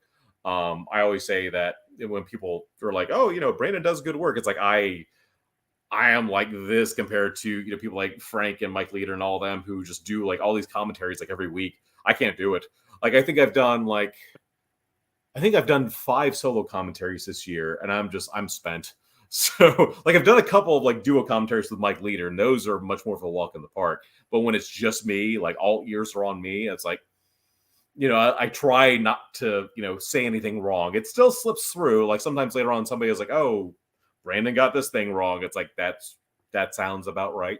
It's like when you do a solo commentary, you try your damnedest to like get as much correct as possible. But sometimes you'll misread something, or you'll look somewhere and then you find out later on that they got something wrong, and it's like a domino effect. And there's only so much you can do. I don't even know. I should bring this one up because this person's probably actually watching this. But there was one individual who got very angry about my incorrect notes on one of my commentaries. I'm not going to say for which film. I will say it was a film that's a little more out of my expertise, but I still want to give it a shot anyway. He acted like he was John Wick and I killed his dog. So I'm like, dude, look, I'm sorry if I got things wrong. When I do these, I try my best, but this guy was just livid. He was like, I just was like the worst person who ever existed. I'm like, dude. And, you know, it's that kind of feedback that sticks with me the most, unfortunately. A lot of people are like, oh, no, you do great work. I'm like, I'm okay. So, and, you know, that's why, like, I admit that, you know, when I do a commentary, and I think I did this in the Young Master commentary as well, it's like there are times where I'll say things like, as far as I know, from what I've heard, from what I've read, apparently, possibly, maybe. So it's like, if you listen carefully, I try my best never to sound like I'm saying like, oh no, this is true, this is the gospel, and anyone who tries to correct me is wrong. Like, no. And you know, it's like another one, you know, we'll talk more about this in a bit, was Undefeatable. You know, the great thing about that is, you know, so far so good. I haven't heard anything bad. But Vinegar Syndrome actually gave me the opportunity to do a commentary for both cuts. And I'm thinking of like, well, I don't know how much time I'm going to have, because at the time I was still working on the Bruce Lee set as well. And Justin at Vinegar Syndrome, Justin Liberty, you know, shout out to him. He was great to work with. He said, it's like, well, you know, we already have Cynthia Rothrock doing a commentary for the main Undefeatable cut. So the Bloody Mary Killer cut will be, you know, the one that will need it most. I'm like, okay, cool. I will just work on that one. You already have the star of the damn movie doing the commentary for the main cut of the film. That's fine. You don't need me for that one. Like, that is spoken for, literally. So then that's why I did Bloody Mary Killer, because I also know when to step down from something. It's like the other day, I have no idea if Vinegar Syndrome is also going to do Honor and Glory, which I always say is sort of like the companion piece to Undefeatable. But Mike Leader was talking about how he actually saw firsthand Godfrey Ho working on footage for the Hong Kong cut, Angel the Kickboxer. And I'm just like, well, shit, you should be doing the commentary for that if they end up doing that. Like, they should be reaching out to you. So, you know, if they for some reason reach out to me and not you, it's like I will step aside and just like get him. He actually saw them filming the alternate footage for that movie. Like, anytime you have somebody at all involved with these films, no matter how remote or on hands or hands-on, I'm just like, no, I'm just a fanboy. That's it. I'm just a fanboy who rambles about these movies. You know, I don't want people to think that I have an ego. I don't. Like, if people just ask me to do a commentary, I'm like, oh, cool. Did you ask this person yet? Did you ask that person yet? Like, even with Undefeatable, I think they reached out to Frank Jang first, but he had to decline because, once again, he's been doing so many commentaries. And, you know, some were like, oh, were you offended by that? I was like, no. Like, they should have asked Frank and Mike and all them first before they come to me. I don't care. Like I said, I do not have an ego. I was flattered that they still asked me after that. So, you know, it's fun to do, but at the same time, I get paranoid that there are those people out there where it's like, oh, you got 6 things wrong in this commentary. You should never do a commentary again. I'm like, okay, sorry, calm down, have some dip. So, you know, in the immortal words of George Carlin. But no, it's like with Young Master, thankfully, you know, it seemed like everybody enjoyed that one. I'm excited to hear Frank Jang's commentary as well. So we'll see how that one goes when the company that has not been named officially releases that title. I'm assuming if Frank's already doing the commentaries, it'll probably be something released before the end of the year. I know which company it is, but it hasn't been officially announced yet. So yeah, once that's been announced, then I can probably, not much I can really say about it other than, like, as a fan, I'm looking forward to it. Because even though, like, if you look at my Blu-ray collection, I have UK and US releases of a lot of the same movies. Some I've worked on one and not the other. Some I've worked on both. Like with Arrow, in some cases, I have like 3 copies of these movies now just from the Blu-rays. Because what I love about Arrow is that any titles that I get a comp for, they've been gracious enough for my OCD to go like, hey, can I also get the special edition slipcover that has like the original poster art on there or something? Like, for example, a lot of times they'll do export posters as well for like Heart of Dragon. They did one where they had the Sam Gilby art for one slipcover, but then they also had the export First Mission poster art on there as well. And it's a theory that I have that they tend to go for whichever poster had like actual artwork, because once you go into the 80s, a lot of the Hong Kong posters were just using photos. They weren't really using like hand-drawn art anymore, but the export posters were, which is kind of amusing. Like off the top of my head, I know Prodigal Son, I think, was one. I can't remember what the Hong Kong poster looked like, but I remember the export poster, which initially was called Pull No Punches before they went and just kept Prodigal Son. It has like the custom artwork on there. And funny enough, that artwork ended up being used on the Hong Kong Laserdisc. So it still kind of came full circle. But yeah, with I think what else? Warriors 2 was one where they still had Hong Kong artwork available. So that being said, it seems like once you go into the 80s, you start to notice that, it's less Hong Kong art using hand-drawn poster art, and it's more export posters using the hand-drawn art. So yeah, Heart of Dragon is one example I can think of. I think Millionaires Express was another one from Arrow. So that being said, if Arrow does something like Prodigal Son, then that's probably what they'll do. They'll probably do like an export poster. But like I said, with Warriors 2, since that was like 1978, that one was still like classic art. So, but I'm kind of going off on a tangent there. But yeah, no, that's the one thing I really like about working with them, is that they're really good about with their comps for the people that work on the titles as well. So, but that's also why I have so many repeats on here. So I'll have like 1 UK release, 2 US releases. Some aren't even opened because of if I've already worked on the title, it's like, well, I'll eventually just watch this as a fan in 3 years after I've recovered from working on it. But yeah, so. Yeah, that's amazing. I have you might have seen, I actually have Warriors 2 poster right there. Indeed. Yeah. Yeah, that's from, that was on the Eureka release. Yes. Prodigal Son's on the other side. I like Warriors 2 a little bit more, so I put it on the Warriors 2 side. It is a little more active, so yeah. Good choice. So, yeah. But, yeah.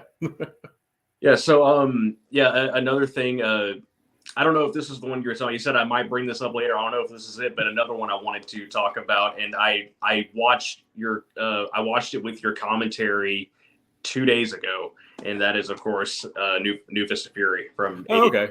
Yeah. Yeah, and you obviously did that with the man Kung Fu Bob. Yes. Yeah, and it was on the your commentary with Kung Fu Bob was on the 2-hour cut of New. Yes. Yeah, and I will say right off the bat, I loved that commentary. I was highly entertained by it. Oh, good. Yeah, I cannot remember the actor's name, but the one who plays Sammo Hung's brother in The Magnificent Butcher, I can't remember his name. Chung Cobb. Right. Okay. Yeah. There you go. But you and Bob had pointed out several times how badly his voice is dubbed in Magnificent Butcher, and we're making a lot of jokes about it. And I was laughing a lot. That was really great. Highly entertaining commentary for those who haven't heard it. I definitely recommend it. But that was fun. Yeah. So yeah, with New Fist of Fury, and we're actually getting a Region A release of that from Arrow, which you were also involved with. You did a commentary on that, but this time for the Arrow release, you did it on the recut. From, I don't remember what year was it? 1980. Yeah. It seems to be from all sources. They all seem to point towards 1980. Yeah. So you did a commentary for that. You also have there's going to be a video essay on there where you compare New Fist of Fury and Fist of Fury Part 2 with Bruce Lai. Yep. Or Ho Chung Tao. But I did want to ask what is it about New Fist of Fury for you? Is there something special about that one for you? It seems like it's one of those titles where I wouldn't say it's something special for me. I kind of just keep falling into it.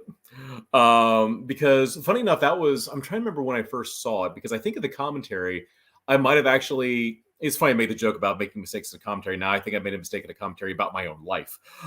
Because I make mention to a video store that used to be in Maryland called Metro Video. The thing is, I don't think I first rented it from there, but I first saw it there because I remember that big box blue Rambo knockoff image of Jackie holding the machine gun.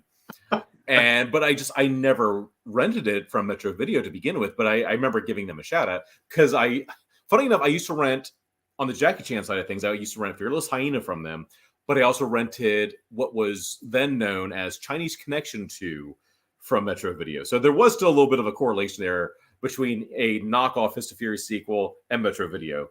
So I think the first time I finally watched New Fist of Fury was actually from a Blockbuster Video, because I think this was around the time that All Seasons Entertainment had re-released these on VHS before Scimitar got a hold of them in the mid-90s. And there was actually a Blockbuster that had just opened up in 95, I think. And I just thought, you know what? I've never watched New Fist of Fury. Let me finally rent it and check it out. And it was just very interesting because at that time here in the US, the only Fist of Fury that we had was Fists of Fury, which of course was the US title for the big boss. Yep. And, you know, what was Fist of Fury was the Chinese connection here, which is why I thought it was kind of funny that the US companies didn't try to call it like New Chinese Connection, which probably would have worked better. But to be fair, even, you know, Chinese Connection 2 was released theatrically in the US as Fist of Fury Part 2.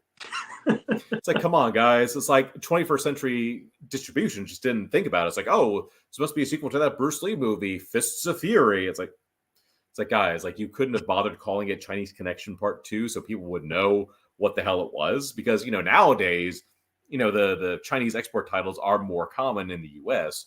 You know, Big Boss Fist of Fury, Way of the Dragon, you know, finally. Especially since the era of public domain stuff has definitely died down substantially. But yeah, so with New Fist of Fury, I don't know. Like, there's something about it that's just interesting in a very like surrealist way, because you're witnessing such a transitional phase with this movie. It's the beginning of Jackie's career trying to take off, but failing to launch, but also still latching on to the Bruce Lee era. It's definitely got its foot in both doors, which is why I think it's such an interesting film at the end of the day. But the funny thing is, you know, just my part of the new Blu-ray, I know with Arrow, they like to strive for new aspects. So no pun intended. But the thing is, I thought, okay, well, I knew months ago that Frank Zhang and Michael Wirth were going to be doing a commentary for the uncut version. So once again, much like Undefeatable, I'm like, okay, well, I don't need to ramble about that cut. I'm going to let the two of them do their thing. Those guys are great. I'm really excited to see their Bruceploitation documentary, Enter the Clones of Bruce Lee. But yeah, so I knew with them on board, it's like, okay, well, I don't need to do that one. And I've already done it with Kung Fu Bob on the 80 Films release. Why don't I do the shorter cut? Because that'll give both cuts their own commentary. And on top of that, I was just running out of time. And I thought, okay, well, I can ramble for 83 minutes versus 2 hours. Yeah. So this helps, you know, this kind of works on multiple levels. You know, it's, you know, me not once again talking about the same damn cut and also something brand new. So it's like, why not? And the funny thing is with that video essay, I was actually talking about this recently with Will Gish, because he recently did his video on the Arrow announcement for the Hong Kong Cinema Appreciation Group.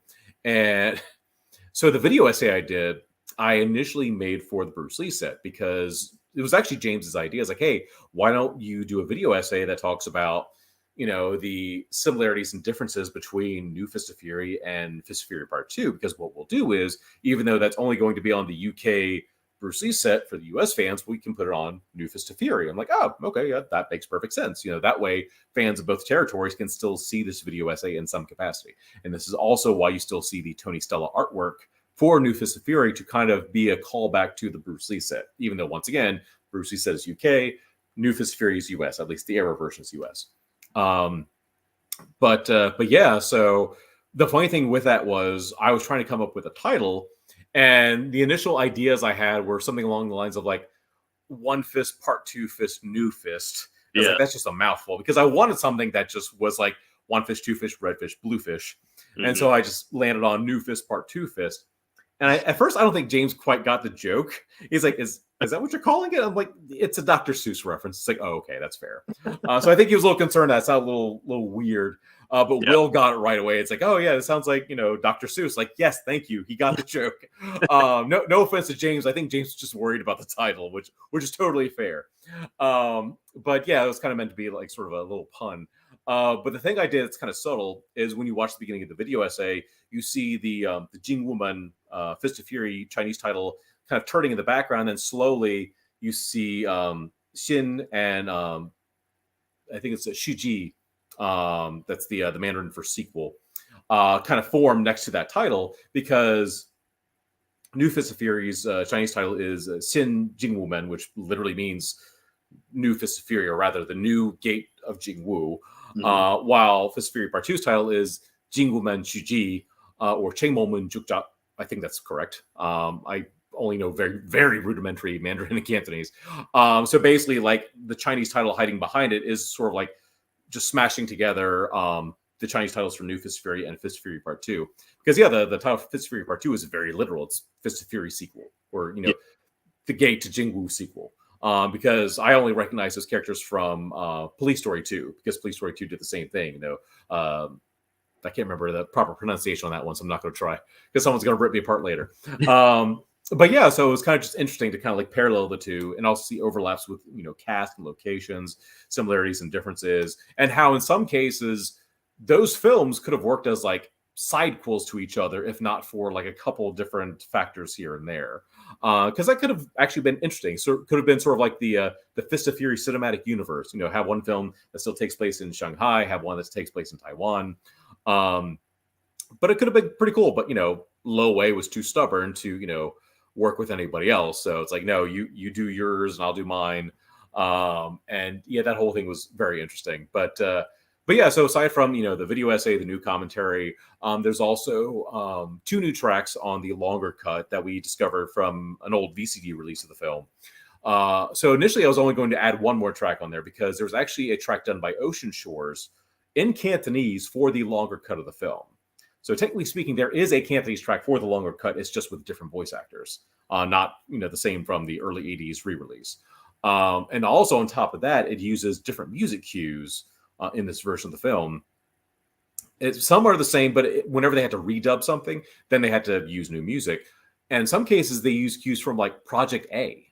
So it's a very unique alternate audio track that, if there are like more hardcore fans of the film, they can listen to this track. But on top of that, initially I was checking the Mandarin track on there just for the quality, just to double check. It's like, is the quality better or worse than what we already have? And as I'm listening to them side by side, I start noticing there's different line readings. Same voice actors, but different line readings. Not throughout the whole film. I'd say it probably makes up like 15 minutes, maybe 10. But like peppered throughout the film, there'd be times where you would hear different line readings. I'm like, this is weird. And at the end of the day, though, I'm not sure which one was the original, which one was a re-edit. But the thing is, like, even with my rudimentary, Mandarin and Cantonese, I could still detect when they were saying things that would say like Chinese or Japanese. So I'm thinking something tells me that maybe one of these was the original track and was a little too racially charged, even considering that plot line, that Lo Wei might have gone back and had to change some of the lines in Mandarin for that version of the film. So technically you have 2 different Mandarin tracks for the longer cut with the occasional alternate line readings, which like I said, I didn't even know existed. So I thought, well, throw it on there. It's just like, we have the space, put it on there. So yeah, you have like 2 Mandarin tracks, an alternate Cantonese track for the longer cut. And then you still have the shorter Cantonese dub for the shorter re-release and the English dub to match that as well.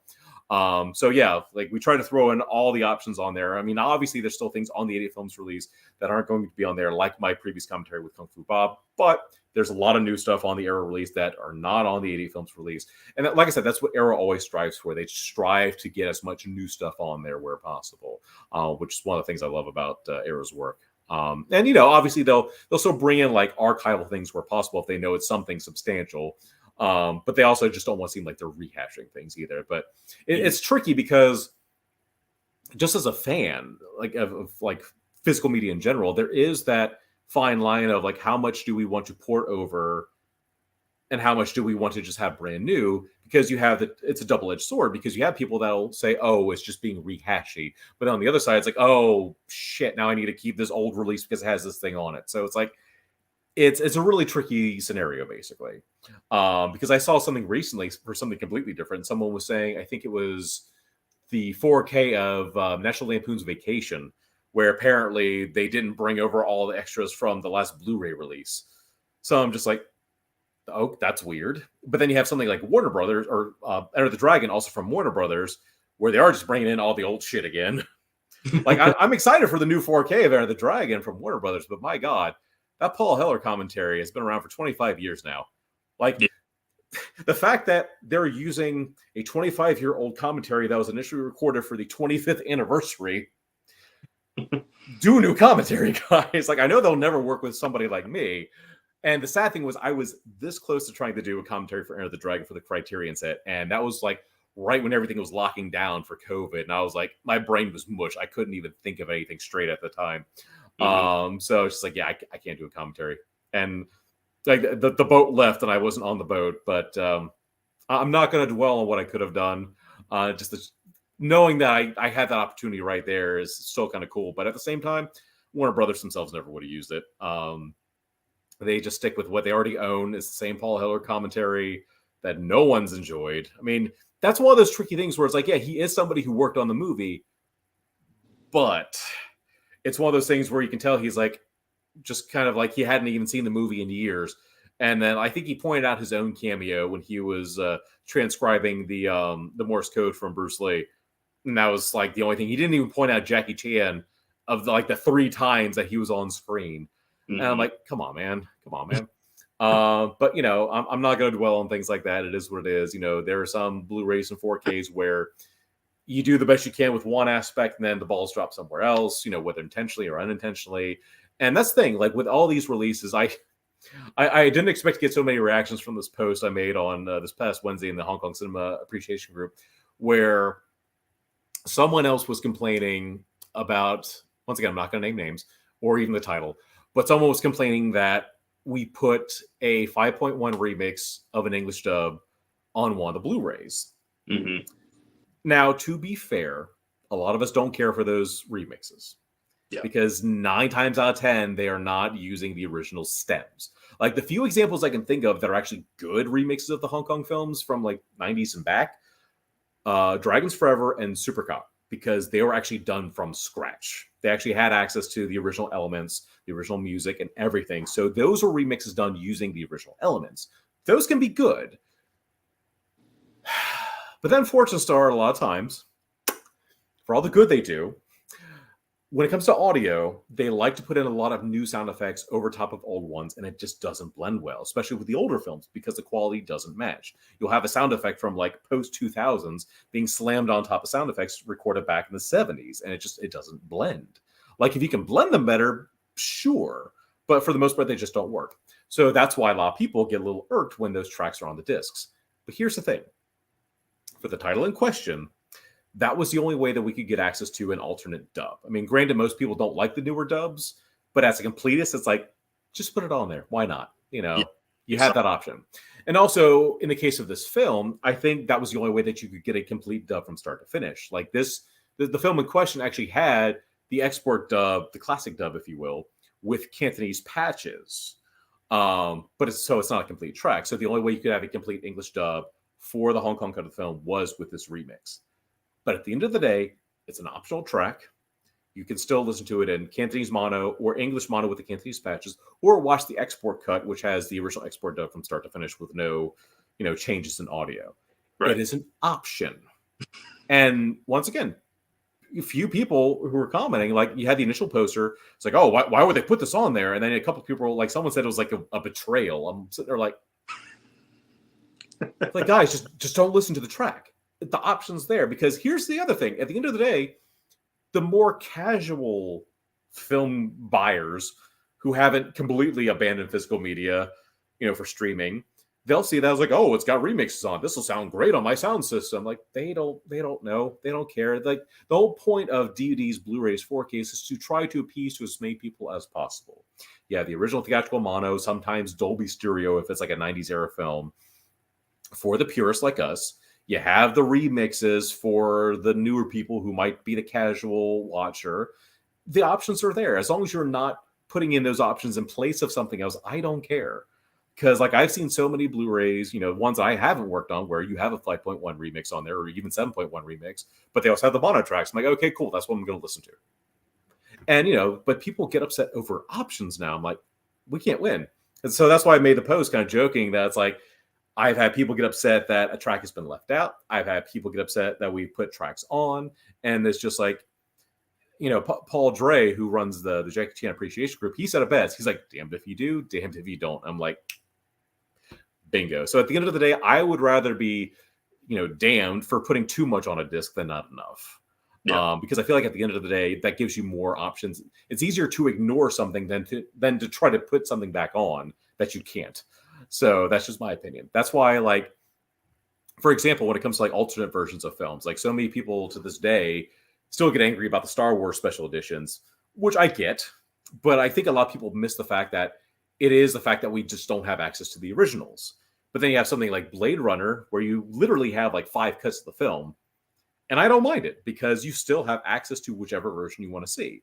And that's, at the end of the day, what it should be about. It should be about having options. It's when you take options away that people should be getting upset. But as long as you still have the proper options, I don't think that should be an argument. But that's just me. So, yep. That's my PSA for the day. Yeah. I've said this before. I love English dubs of like the old school martial arts films. I kind of have this what's the phrase? I kind of have this rule of thumb, I'll say, is that in that if I'm going to watch a martial arts film, if it's from the 20th century, I'll watch it in the English dub. But if it's from the 21st century, I'm going to watch Cantonese or Mandarin, whatever it is, because in my experience, it's just me. In my experience, a lot of the English dubs that of like foreign films that were done in the 2000s and then into this day and age, a lot of those are like really bad. Like voice actors don't sound like they're putting a lot of effort into it. At least with those films from like the 70s and the 80s and even the 90s, a lot of those, even those quality wise may not be that good, they're still entertaining in a way. Yeah. So that's kind of like my my rule of thumb for It depends on the movie for me. There are some films where I will actually get more enjoyment out of the dub, like Master of the Flying Guillotine or Story of Ricky or something like that. The English dubs just kind of add an extra layer to them. And with like 70s and 80s films, it kind of also just depends on my mood. Like sometimes, if I grew up with the dubs, then, I'm going to have nostalgia attached to them regardless. When I finally showed my girlfriend The Big Boss, I decided I was going to show it to her pretty close to the way that I first saw it. Not quite VHS, but, the original English dub with the Peter Thomas music. Yeah. And, she had a lot of fun with it. And of course, now that the Mandarin cut is finally coming out, we'll watch that. And, I've already seen it in Mandarin even before that, but she can finally see just how different it'll be with Mandarin. And on that note, a little sidetrack here. It was kind of funny how many people I've seen commenting who saw the Mandarin cut of The Big Boss in theaters talking about the music. And then it dawned on me, it's like, have y'all not watched any of the Blu-rays with the Mandarin mono track? Because that same music's there. It's like it's not the Peter Thomas music, because that's only really in like a handful of versions, like the English dub, the German dub, where I think it was actually first originally made for. Because I actually did a small video essay about that like 10 years ago. But like if you listen to any of the DVDs or Blu-rays with the Mandarin mono track for the mainstream cut of the film, like the 100-minute version, that's the same music that's in the Mandarin cut, because basically that audio track was just conformed to fit the 100-minute version. So, the sound effects, music, it's all the same.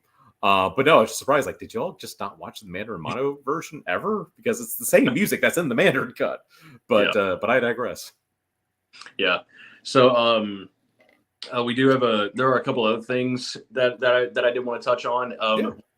One of the biggest ones, and I have whenever before the release came out and after it came out, I was pretty vocal about how much I liked it, and and we do have you to thank for that, and that is the AA Films release of Righting Wrongs.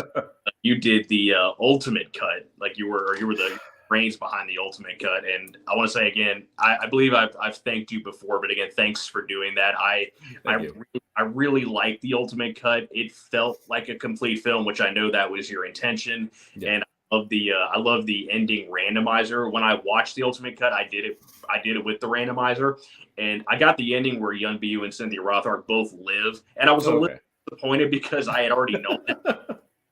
And I'd already known that ending, and so I was like, "Oh man, I really wanted to see how you guys worked out having one character live and another die, and vice versa." Because I had seen them both live, and I'd seen them both die, but I went back and just did those endings anyway, just to see what the differences were. But yeah, I really like what you did with the whole cut of Righting Wrongs. But do you want to talk a little bit about that?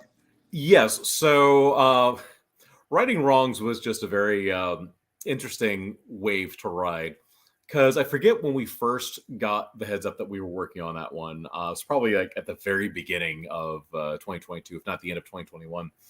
So we were already in pre-production pretty early on that one. And the funny thing is, I think the first hybrid cut I did was actually for Eureka's release of Millionaire's Express.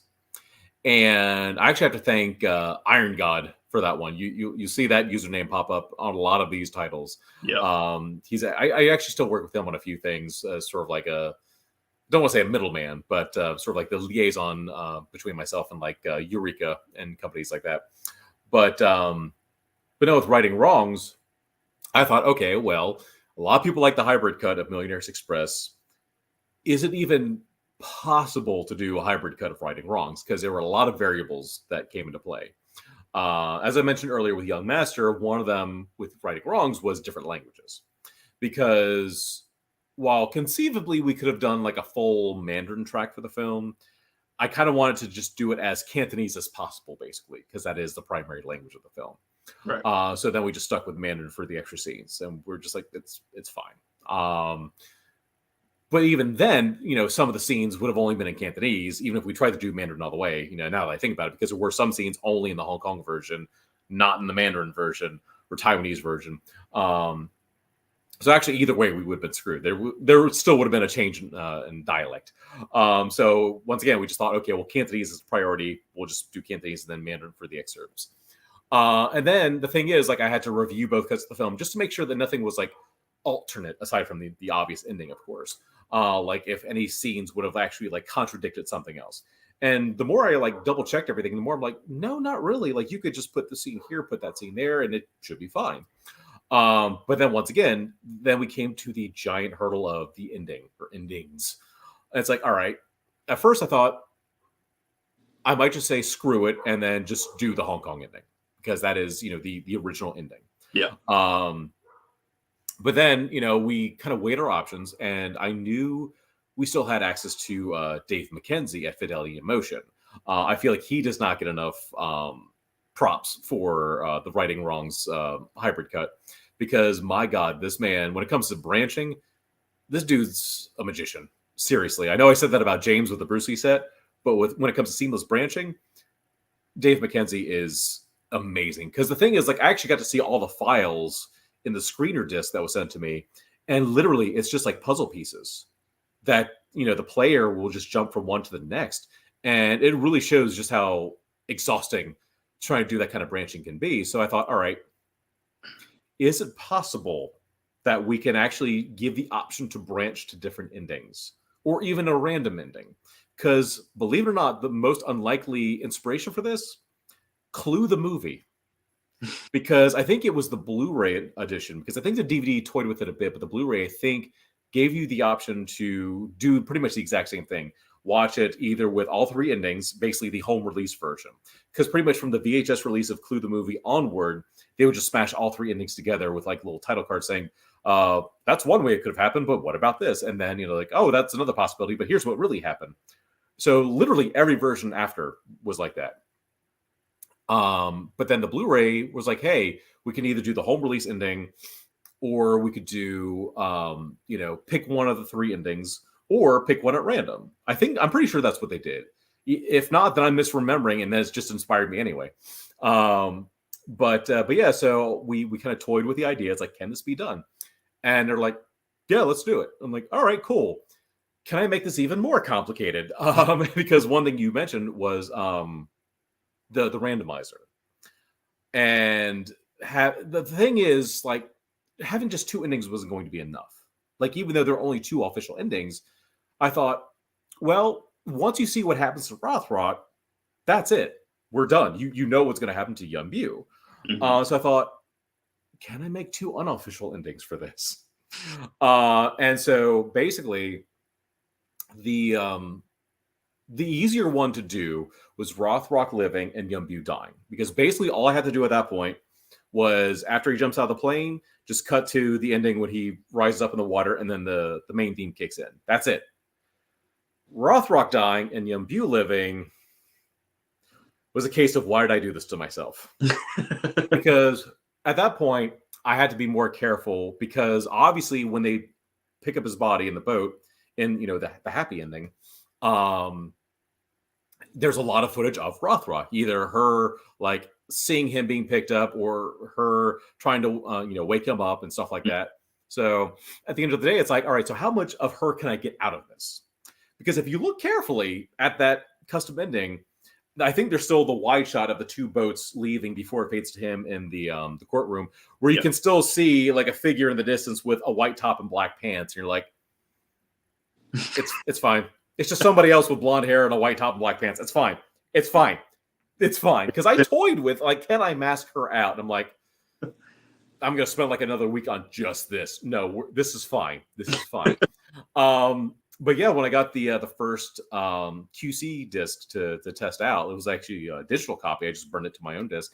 I played it out here, and I got nervous. I'm like, all right, is this going to work? Between me trying to burn it properly and also just making sure that the branching worked. And I just kept testing out the randomizer multiple times. I would just jump straight to the finale.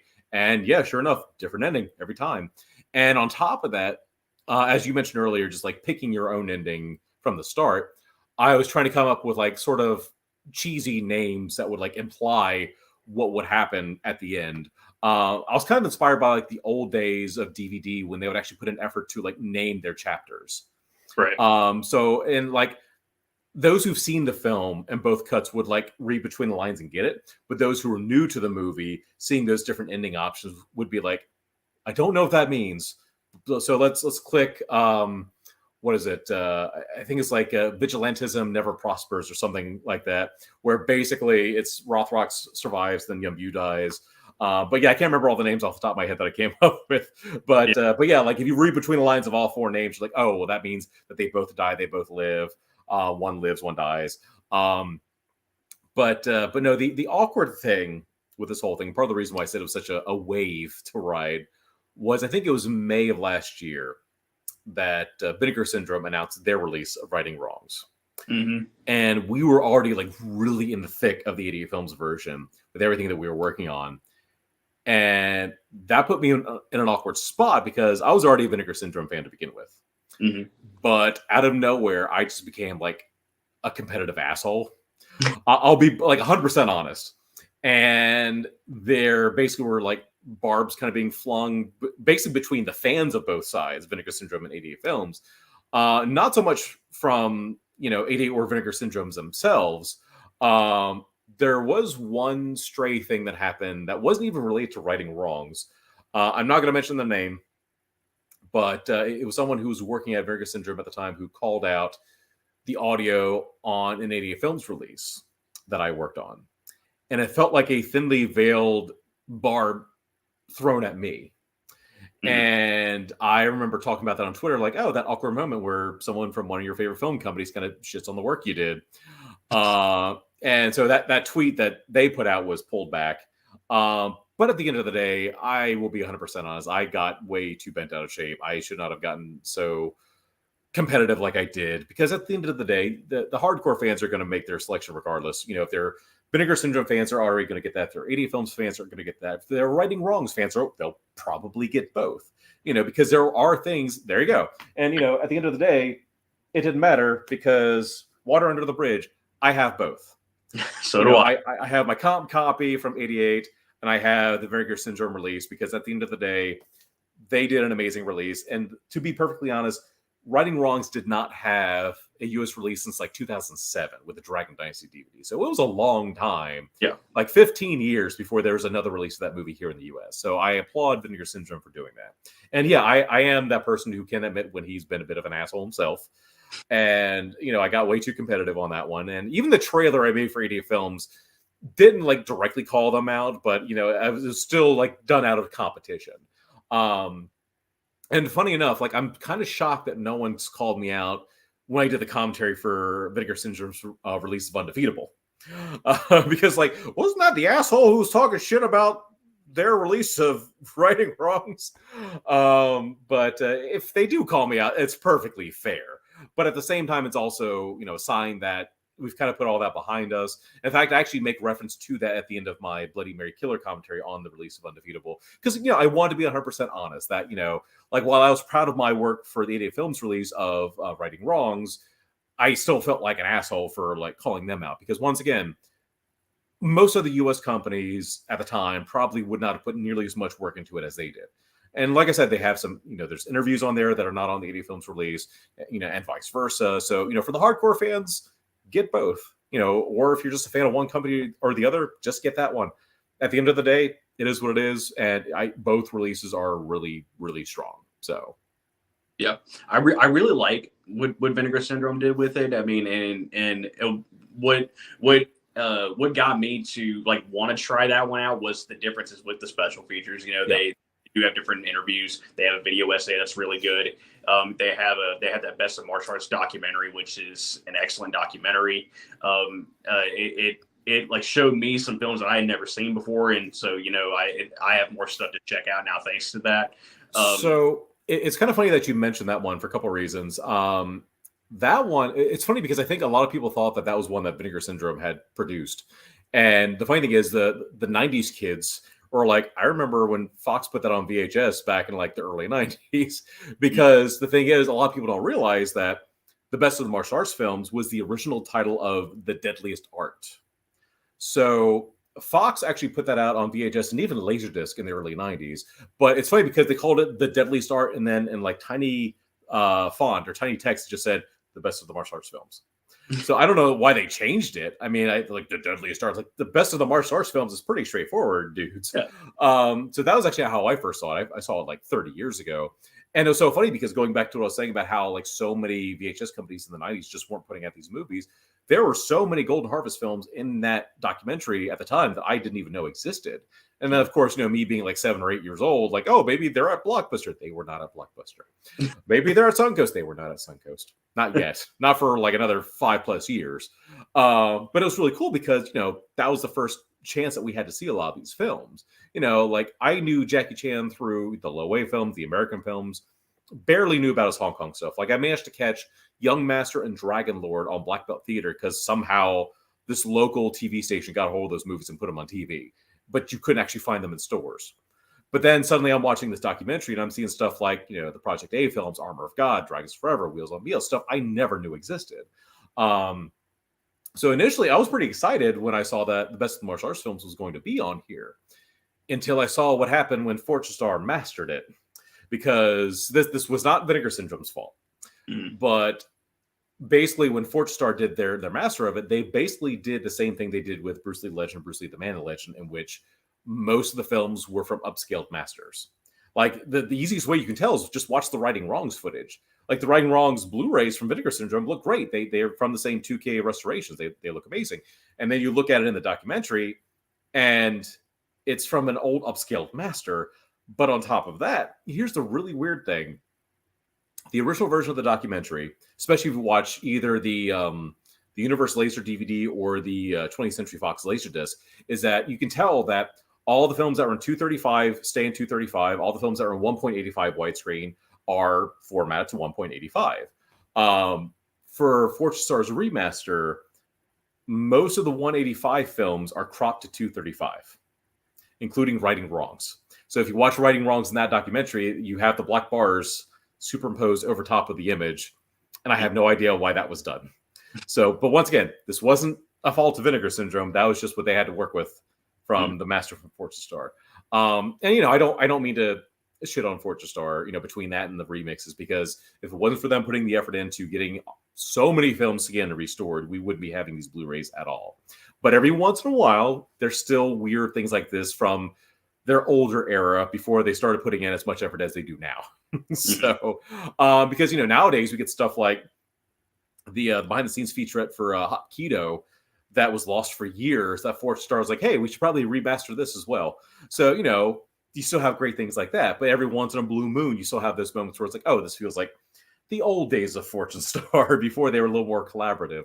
But yeah, so on that note, Iron God and I have been talking about trying to do a restoration of Best of the Martial Arts film for a potential Eureka release in the future. Nothing confirmed yet. I should probably get a head start on that now because that means I'm going to have to go through all of my Blu-rays to reconstruct this. Right. The weirdest thing is if you go back and watch the Fortune Star restoration is footage from China O'Brien, because I had always assumed that that was a film that was finished in 1.85 widescreen. In fact, if you watch the non-remastered versions of Best of the Martial Arts films, whether it's the Laserdisc or the old late 90s DVD, they show China O'Brien in 1.85. But then again, they also do that with Warriors 2, but I think it's because they took that from Bruce Lee the Legend, but that's another tangent. But they show China O'Brien 185. It's shown in 235 here, but it's not cropped like the other 185 films. Like you actually do see like a little bit of cropping, but there's also more info on the left and right side. So now I have no idea what aspect ratio China O'Brien's supposed to be in. But like I said, it's always something. You try to be as purist as possible when you work on AV stuff, but it's like you basically just try to find like the best case scenario or the lesser evil with these. So it's like now I got to do more research. Like, was China O'Brien supposed to be 235 or 185? It's just like it's one thing after another. But yeah, that was a little side tangent there. I apologize. Yeah, that's all right though. We're all about tangents here. Yeah. Yeah. So there is one more thing that I did want to touch on, and then we do have a couple of questions, and then we can wrap this up. Sure. But so another thing that Brandon has worked on recently, and me personally, I am glad that us over in Region A, I'm glad that we got these because a lot of these we we just didn't have access to, and that is of course both Jackie Chan collections from Shout Factory. I got both of these, and this was I don't want to say these were unnecessary purchases for me, but that is kind of the term that I guess I need to use because most of the films on these sets I already have. Yeah. But then there are a few that I did not have, but I wanted to get both of these. Like one reason is just, to be supportive of the official releases because again, we're us in Region A, we haven't gotten a lot of these. Yeah. And then, others like there was just other special features. Special features are always a selling point for me, whether or not I'm going to get more than one copy of a release. Okay. And so like that was another reason I got these. And Brandon, you were a producer on both of these sets. Again, personally, I'm glad that we got these. I've heard a little bit of criticism on them, which I mean, yes. that sort of thing happens. But again, I'm glad that we got these. But do you want to tell us anything about these Jackie Chan sets? Yes. First of all, I was surprised when they said producer because I can't remember if they actually have my name with Cliff's on there as well as producer because yeah, it is. Yeah. So to be fair, with these sets, with Shout, it's a tricky thing, especially nowadays compared to when I first worked with them. They do a lot in a short period of time. Like you'll notice that this year we've gotten 2 Jackie Chan sets, 2 Shaw Brothers sets, not even including the Brave Archer one. It's a lot of, and of course, I'm already working on the UK sets and individual releases. I'm just like, I'll see what I can do. I'll try to help where I can. So that's why I was shocked when they gave me a producer credit on these because I'm like, I helped a little bit. I'm not trying to say like, hey, any problems are not my fault. But like at the same time, though, there's only so much of a chance I had to QC any of these. Like with the first set, I had like a little bit of time. They were a little more old school with their QCing because whenever I've done QC work with like Eureka or Arrow or any of them, they just send me files digitally to either like check on the computer or burn my own copy. With Shout, I was actually waiting for physical discs. And I'm like, this is old school. So I only had so much of a chance to really check stuff out. I feel like my biggest contributions to the set were trying to fix the aspect ratio on Battle Creek Brawl, fix the day for night filters on Dragon Fist, finally doing a hybrid cut of Dragon Lord, which I originally wanted to do for 88, but we didn't have the time or the disk space. Right. And to be fair, that's another one of the criticisms I know people had because even I was confused too because I popped in the Dragon Lord disc to check the hybrid cut and it wasn't there. I'm like, did they just not use it? And then so I asked Cliff about that. It's like, oh, it's on the Killer Meteors disc. I'm like, yeah. Okay. And because like I get why it was done because like that was the disc that had the most leftover space. Right. And it would save money on throwing an extra disc in there and also wouldn't weigh as much so when you have to ship it and all those variables. So I was like, that's interesting. Sure. Yeah. A lot of people I had seen they were like they would see that Killer Meteors was the disc that had the hybrid cut of Dragon Lord. Yeah. And I know a lot of them were like, "Is that a typo?" No, that was intentional. Yeah. But I know things got a little confusing on their end with like subtitling because some of the films have multiple languages. So you have like Cantonese or Mandarin. And it's like, oh, we can just use the same English subtitles. And, with some films, the Cantonese and Mandarin tracks tend to have the same or very similar dialogue. But then there's some where you can have changes in dialogue between Cantonese and Mandarin. So you typically want to have different subtitles depending. But sadly, subtitles are like the one area I don't really have a lot of say in. Like in the past, there have been times where I've QC'd stuff when I actually have time to fully QC, where I'll go like, oh, there's misspelling here, there's there's typo there. With the Jackie Chan set, it was like 7 or 8 discs to be done in like a week, and I'm like, Right. I can't QC all these while I'm also working on stuff for Arrow and Eureka and all those. And I'm just like, I will try to help where I can. So I thought like maybe like assistant producer or something like that at most. I didn't expect to get like a top producer on that one. I'm like, okay. So then we get to volume 2, which, once again, was just like a few months later. I'm like, it's like you just released like all these titles, like give people a chance to breathe. Not only the people working on them, but also the people who want their funds to recover. You can't just keep releasing all these titles because people are going to want to buy all these, but they're not going to be able to get them all at the same time. It's like, that's why I was so shocked, because like there is a lot of overlap with Jackie Chan fans, Shaw Brothers fans. So, between the Jackie Chan sets and the Shaw Brothers sets, you're having like, I don't even know how many movies at that point, like probably 30 plus. Mm-hmm. So it's like, give people a chance to breathe. It's like Arrow with the Shaw Scope sets, that was a year apart between the two versus, a few months apart for essentially the same pricing. Because I think like the Shaw Brothers Volume 2 sets like $150 right now, if I'm not mistaken, for pre-order. Oh yeah.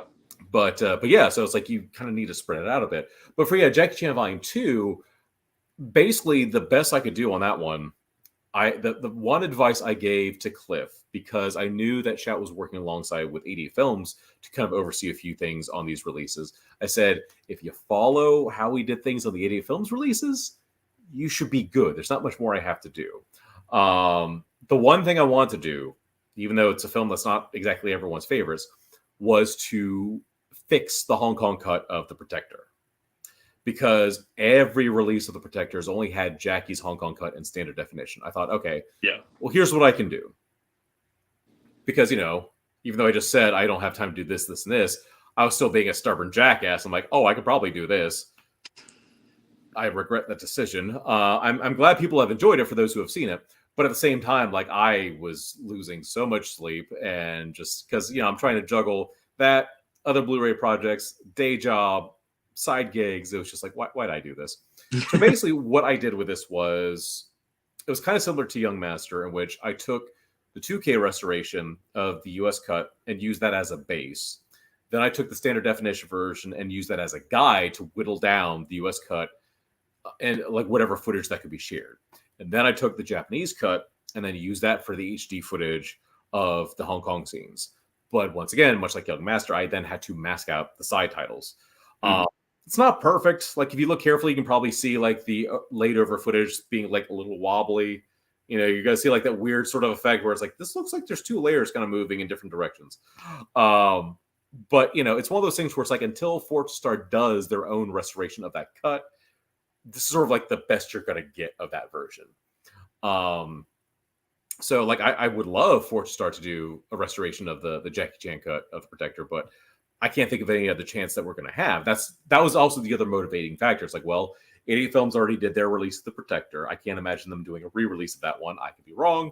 And then if Shout does their version, I don't know when anyone else is going to do it. So it's like, if not now, when? So that was like one of the main motivating forces behind it. And on top of that, my stubborn ass decided to do multiple audio tracks. I did Cantonese mono. I did a Cantonese stereo down mix, technically, based on the Universe Laser 5.1 track, because that was actually one of the better sounding 5.1 remixes. It still has some newer Foley in it, but it's not nearly as obvious as later remixes. Like Media Asia was a bit better on their 5.1 remixes than Forge Star is, because Media Asia, while they would use newer sound sometimes, they also would tend to work with better quality sources of the original elements of, you know, what was already in the movie, if that makes sense. So it'll blend together a lot better. And once again, it's an option. So you have a mono track, a stereo track, and then I did a hybrid track where it's basically a case of as English as possible, and then it'll revert to Cantonese for the Hong Kong scenes.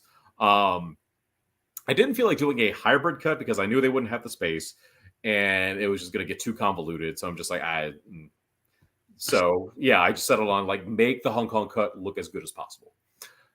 But what gave me a minor coronary was when Shout finally announced all the specs. And it said Hong Kong cut in standard definition. And I'm just sitting there like, so did I just waste how many hours on this? And then, like, I was talking to Cliff about it, and then he also thought that that's what happened, that they missed mine. They just used the old master. But then the weirdest thing happened. People were getting their copies and saying, oh, there's a type on the back of the box saying that was a standard definition. They messed that up. And I'm like, wait, go back. So is it in high definition? And they're like, well, the opening titles look a little SD-ish, but the other scenes look like they're in HD. And so for like a week or two, I couldn't get solid confirmation if my reconstruction actually made it on there or not. And I'm just like, just give me a straight answer, because what made it more complicated was that they weren't wrong when they said that the opening credits looked SD-ish. Yeah. Because that was the one thing I did not have an HD source for. Because the opening Chinese credits were only in SD from what I had access to. Because the Japanese version only has credits in English. So it would have just looked the same as US cut. So I basically had to like mask in the SD opening credits from the Hong Kong cut. So I think that's why some people initially thought it still looked SD until you start to get into the film and realize, oh no, this is actually in HD. Yeah. So then, you know, more and more people were confirming, like, oh yeah, no, this is true HD. This is your version. I'm like, oh, thank Christ. Because like weeks and hours of work on this just to see like, oh yeah, I didn't make it. I'm like, so the Protector was really the only thing I really got to work on Volume 2, aside from just telling them like, hey, just follow the British Blu-rays for your other titles, whether it's, you know, the Eureka Blu-ray of Iron Monkey or Zoo, or the 80 Films Blu-rays of these Jackie Chan films. So yeah, like that was the interesting thing. Like people were giving me more credit for these sets, and I'm like, I helped, but I don't think I should be given a producer credit. I think like an assistant producer, maybe special thanks. Because I feel like there's other titles I've done more work on that I was not given producer credit. I mean, it was nice enough for Shout and Cliff and all them to give me that credit, but I'm like, that kind of helped. But like I feel like I did less on Volume 2 than I did Volume 1. Like I did a lot of work on one title basically, while on Volume 1 I was kind of like trying to throw a lot more in there where I could. Like I said, with Dragon Fist, which it's no secret that 88 Films is doing a new release of Dragon Fist, because they even teased about it a while back, because they were showing color grading on both that and To Kill with Intrigue. And then of course they've already re-released Snake Crane Arts Shaolin, and they're re-releasing Battle Creek Brawl, which also is having a new master. As they've already shown like the screen caps of it. It looks much better than the old master, because to be perfectly honest, the first Blu-ray of Battle Creek Brawl, once again, I don't think this was 88 Films' fault, because if you look at the 4-star restoration reel that they have on YouTube, it looks the same on there. But Battle Creek Brawl's previous restoration just looked like a 720p bootleg. That's the best way I can describe it. It's just DNR is one thing. This just looked, it just looked like you were streaming it or something. It was really weird. And the aspect ratio, as I mentioned earlier, was just incorrect. They overscanned it. So that's why everything just looks very skinny. So yeah, you're seeing more on left and right sides, but you're not supposed to technically. It's like when you watch an open matte version of a 1.85 film. Oh, look, I can see more on the top and bottom. But you're not supposed to. That's why you're seeing a boom mic at the top and a crash mat at the bottom. You're not supposed to see those things.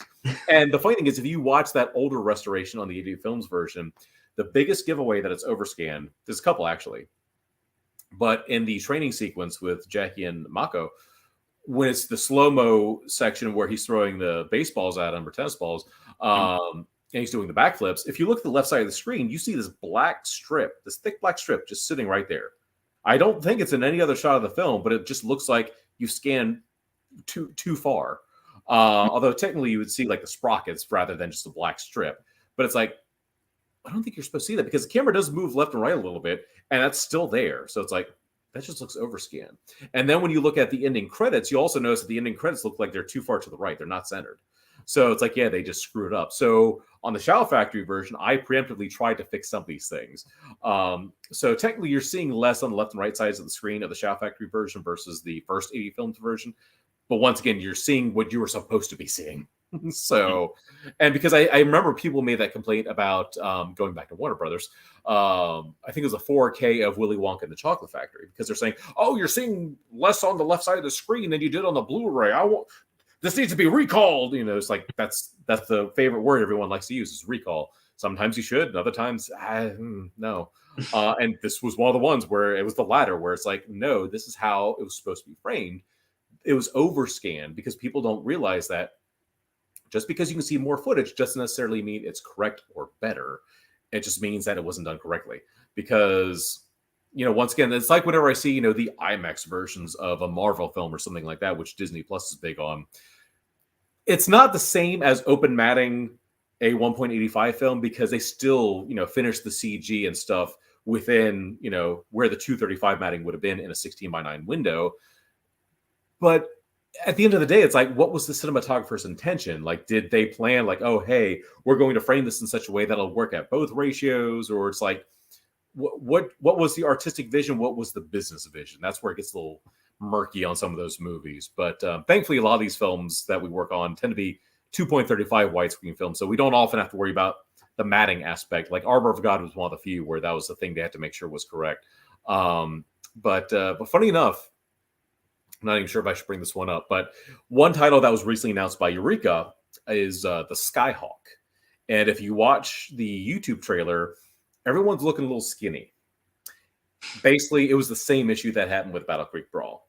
I will say, you know, you've heard it here first. That has been corrected. That will be fixed by the time the Blu-ray comes out. We had to get a few things squared away with Fortune Star, but you'll notice that the trailer, I don't think even has a release date, because I think they planned for it for a certain time. But I was like, we need to fix this thing first. I think we kind of jumped ahead. But yeah, everything's going to be fixed with that one. So I don't think anyone's really complained about that yet.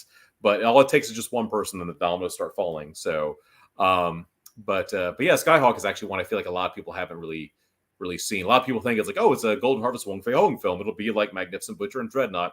It's completely different. It's completely different from those, because those definitely have like the Yuen Wu Ping late 70s, early 80s vibe, while this one is from the director of Five Fingers of Death. So the tone is very different. And there's actually a lot of Easter eggs for those who are fans of The Big Boss with that movie, just because it was also shot in Thailand. You have a lot of the same stuntmen between the two movies. So it's kind of fun to watch that one. So I hope a lot of people will check that one out too. But yeah, a lot of tangents here and there with all the questions. So yeah, they tend to do. Yeah, I'm actually really excited for that Skyhawk release. I haven't seen that movie before, but I did the trailer, and I was like, whoa, this actually looks really good. It looks like one of those like really hard hitting old school which is those are like some of my favorite things. And but yeah, I'm personally really excited for that, and it's nice to hear. It's nice to hear what you have to say for it. So we do have a couple of other things. Like we're pretty much done with everything that you've worked on, at least everything that I personally have, and like things that are of note to me. I did have another question, and I do have Perry Fan 49. Thank you for watching. He had this question, and I was actually going to ask this as well. You don't have to do 3 movies if you don't want to. Well, I can already think of one just off the top of my head, but 3, I don't know. Like I'll probably think of 2 more afterwards. Yeah, I was going to ask you this, and that's why I brought this question up. But yeah, I did want to ask: is there anything that you haven't worked on that you really want to, something that hasn't happened yet, or is there like a dream project for you? Well, that's the funny thing. Like, I know there was that question, and I thought about that. And the weird thing is that this year, I feel like a lot of the dream projects have come to fruition. You know, whether it's, you know, the Mandarin cut of The Big Boss, the extra Game of Death footage, even something on the so bad it's good scale of Undefeatable. You know, it's like, for years I've been like, all right, Vinegar Syndrome's got to be the company to do this. Like, no other company would give it that much work. You know, literally doing a 4K restoration from the original camera negative. But, you know, even getting to do a commentary on it was just like, this is nuts. Because I tell people that one of the reasons why I enjoy Undefeatable is because, like, I didn't even know as a kid that this movie was basically being produced like a little over half hour from where I grew up. So, like, I was actually not too far from that area a couple weeks ago. One weekend, I was in College Park, which was basically like one of the filming locations of Undefeatable. So yeah, like even both ends of the spectrum, those were very much titles I was hoping just as a fan to see come to life. But on that note, either working on or just seeing somebody release it. Even though Golden Harvest has been more my thing, even though I still have like probably 50 Shaw Brothers Blu-rays over there, I should say Golden Harvest is more my expertise because I do enjoy Shaw Brothers as well. But on that note, for Shaw Brothers, I am hoping that one of the companies that's been putting these titles out on Blu-ray finally does Hong Kong Godfather. Like, I don't know, it's not as popular of a Shaw Brothers title, but those who've seen it always praise it. And the really weird thing about that one is that there were hundreds of Shaw Brothers restorations that came out on DVD in Hong Kong, mainly through IVL around like 2003 and onward. Hong Kong Godfather was not one of them, despite the fact it was restored by Celestial. And the weird thing is, if you want an actual official physical copy of Hong Kong Godfather, it only ever got a release here in the US, which is really weird. No Hong Kong DVD whatsoever. And it was put out by Funimation, which of course is better known for anime. And, that was back when Funimation was doing their own series of Shaw Brothers titles. I think I forgot how many they did. It was like between 10 and 15, I think. And Hong Kong Godfather was one of them. And prior to that, I only had a bootleg of the Taiwanese version, which was heavily cut. And on top of that, it was also in Mandarin when it was supposed to be in Cantonese, because by this point, it was like 1984 or 5. I can't remember which year it came out. It was mid-80s, basically.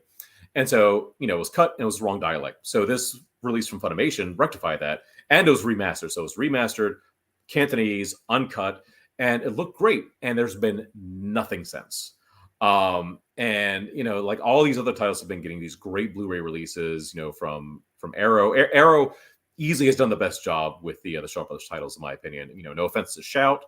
Shout is also tapping into a lot of the stuff that probably hasn't been released as often. So I'll give them that because, a lot of the wuxia stuff from like the late 60s, which you don't really see on Blu-ray very often. But Arrow, of course, they tend to go the extra mile where they'll do the rescans or re-restorations. So that way you're not dealing with frame cuts. Because if you go back to Shawscope Volume 1, the two biggest fixes were, frame cut wise at least, were King Boxer, Five Fingers to Death, and Boxer from Shantung, because both films had so many frame cuts on their previous restorations that they were cut by like 4 to 5 minutes. Like people didn't realize, like if you had never seen those films before, you might not have caught that. But then when you compare the old restorations with the new restorations, you're like, oh shit, this is a big difference.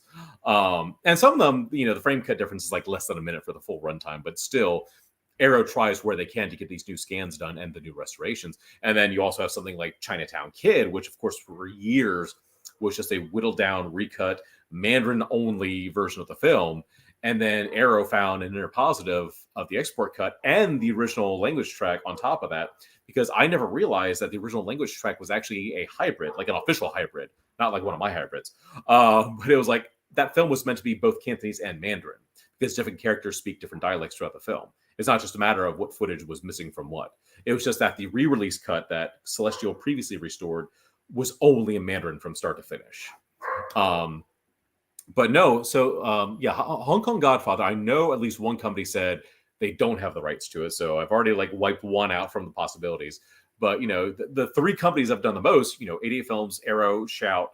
So it's like, I'm hoping one of them tackles it at one point. But with the way that Celestial does their licensing, it's a little tricky. Like apparently you can't just like pluck out one title and say, hey, I want to do this. So that part's a little annoying. But no, I know that there's a fan base for Hong Kong Godfather out there. I see so many times, it's gone viral multiple times on social media. There's a shot where this kid in the film literally just gets yeeted through a window and just like, yep, that's Hong Kong Godfather. But yeah, so that's like the main one off the top of my head. I'm trying to think of a few others that haven't really come to fruition yet, because I've been lucky to work on so many of these titles. Like even just like alternate cuts I would love to see come to light. I know when I worked on the Joseph Quo set for Eureka, I will fully admit, despite all the work I put into 18 Bronze Men, I had actually never seen a Joseph Quo film prior to working on that set. As ashamed as I am to say that, I not even, Seven Grandmasters or 18 Bronzemen.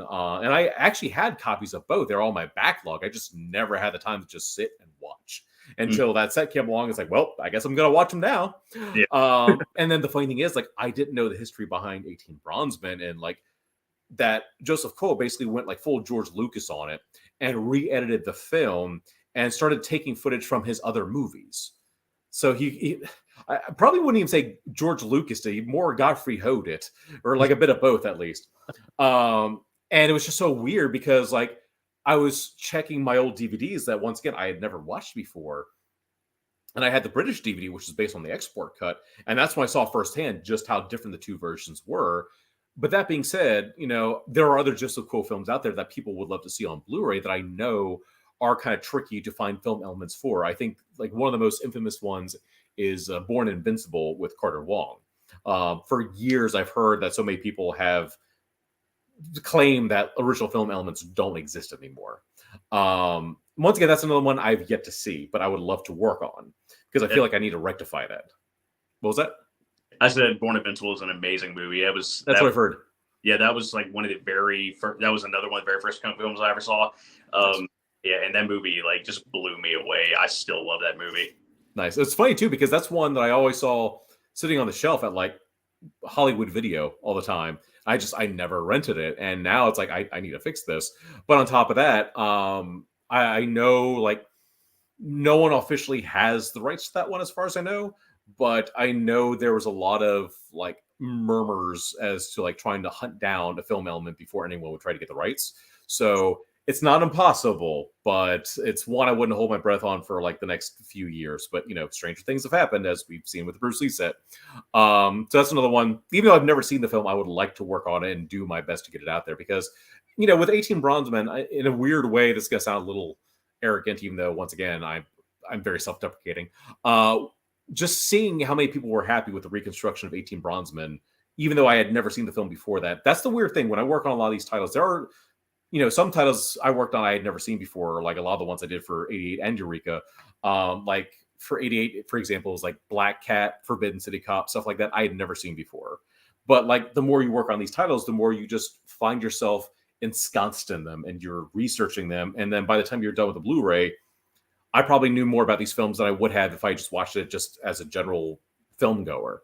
So with 18 Bronzemen, I had to learn about, you know, the different cuts, where the footage was from, all these different things. So it's like by the time I was done working on 18 Bronzemen, I quickly learned like all the aspects about it that I could, you know, not enough for commentary, but enough to make sure that we could do as much as we could. I mean, the only thing that really annoyed me with that was that some of the footage we had to resort to like 4:3 footage, which was kind of annoying. And we were trying to like figure out the best way to incorporate that. I was going to do like a thing where it was going to like pillar box it with like images of the 18 Bronzemen, and they're like, oh, it's going to be too distracting. Just, you know, keep black bars. I'm like, all right, fine.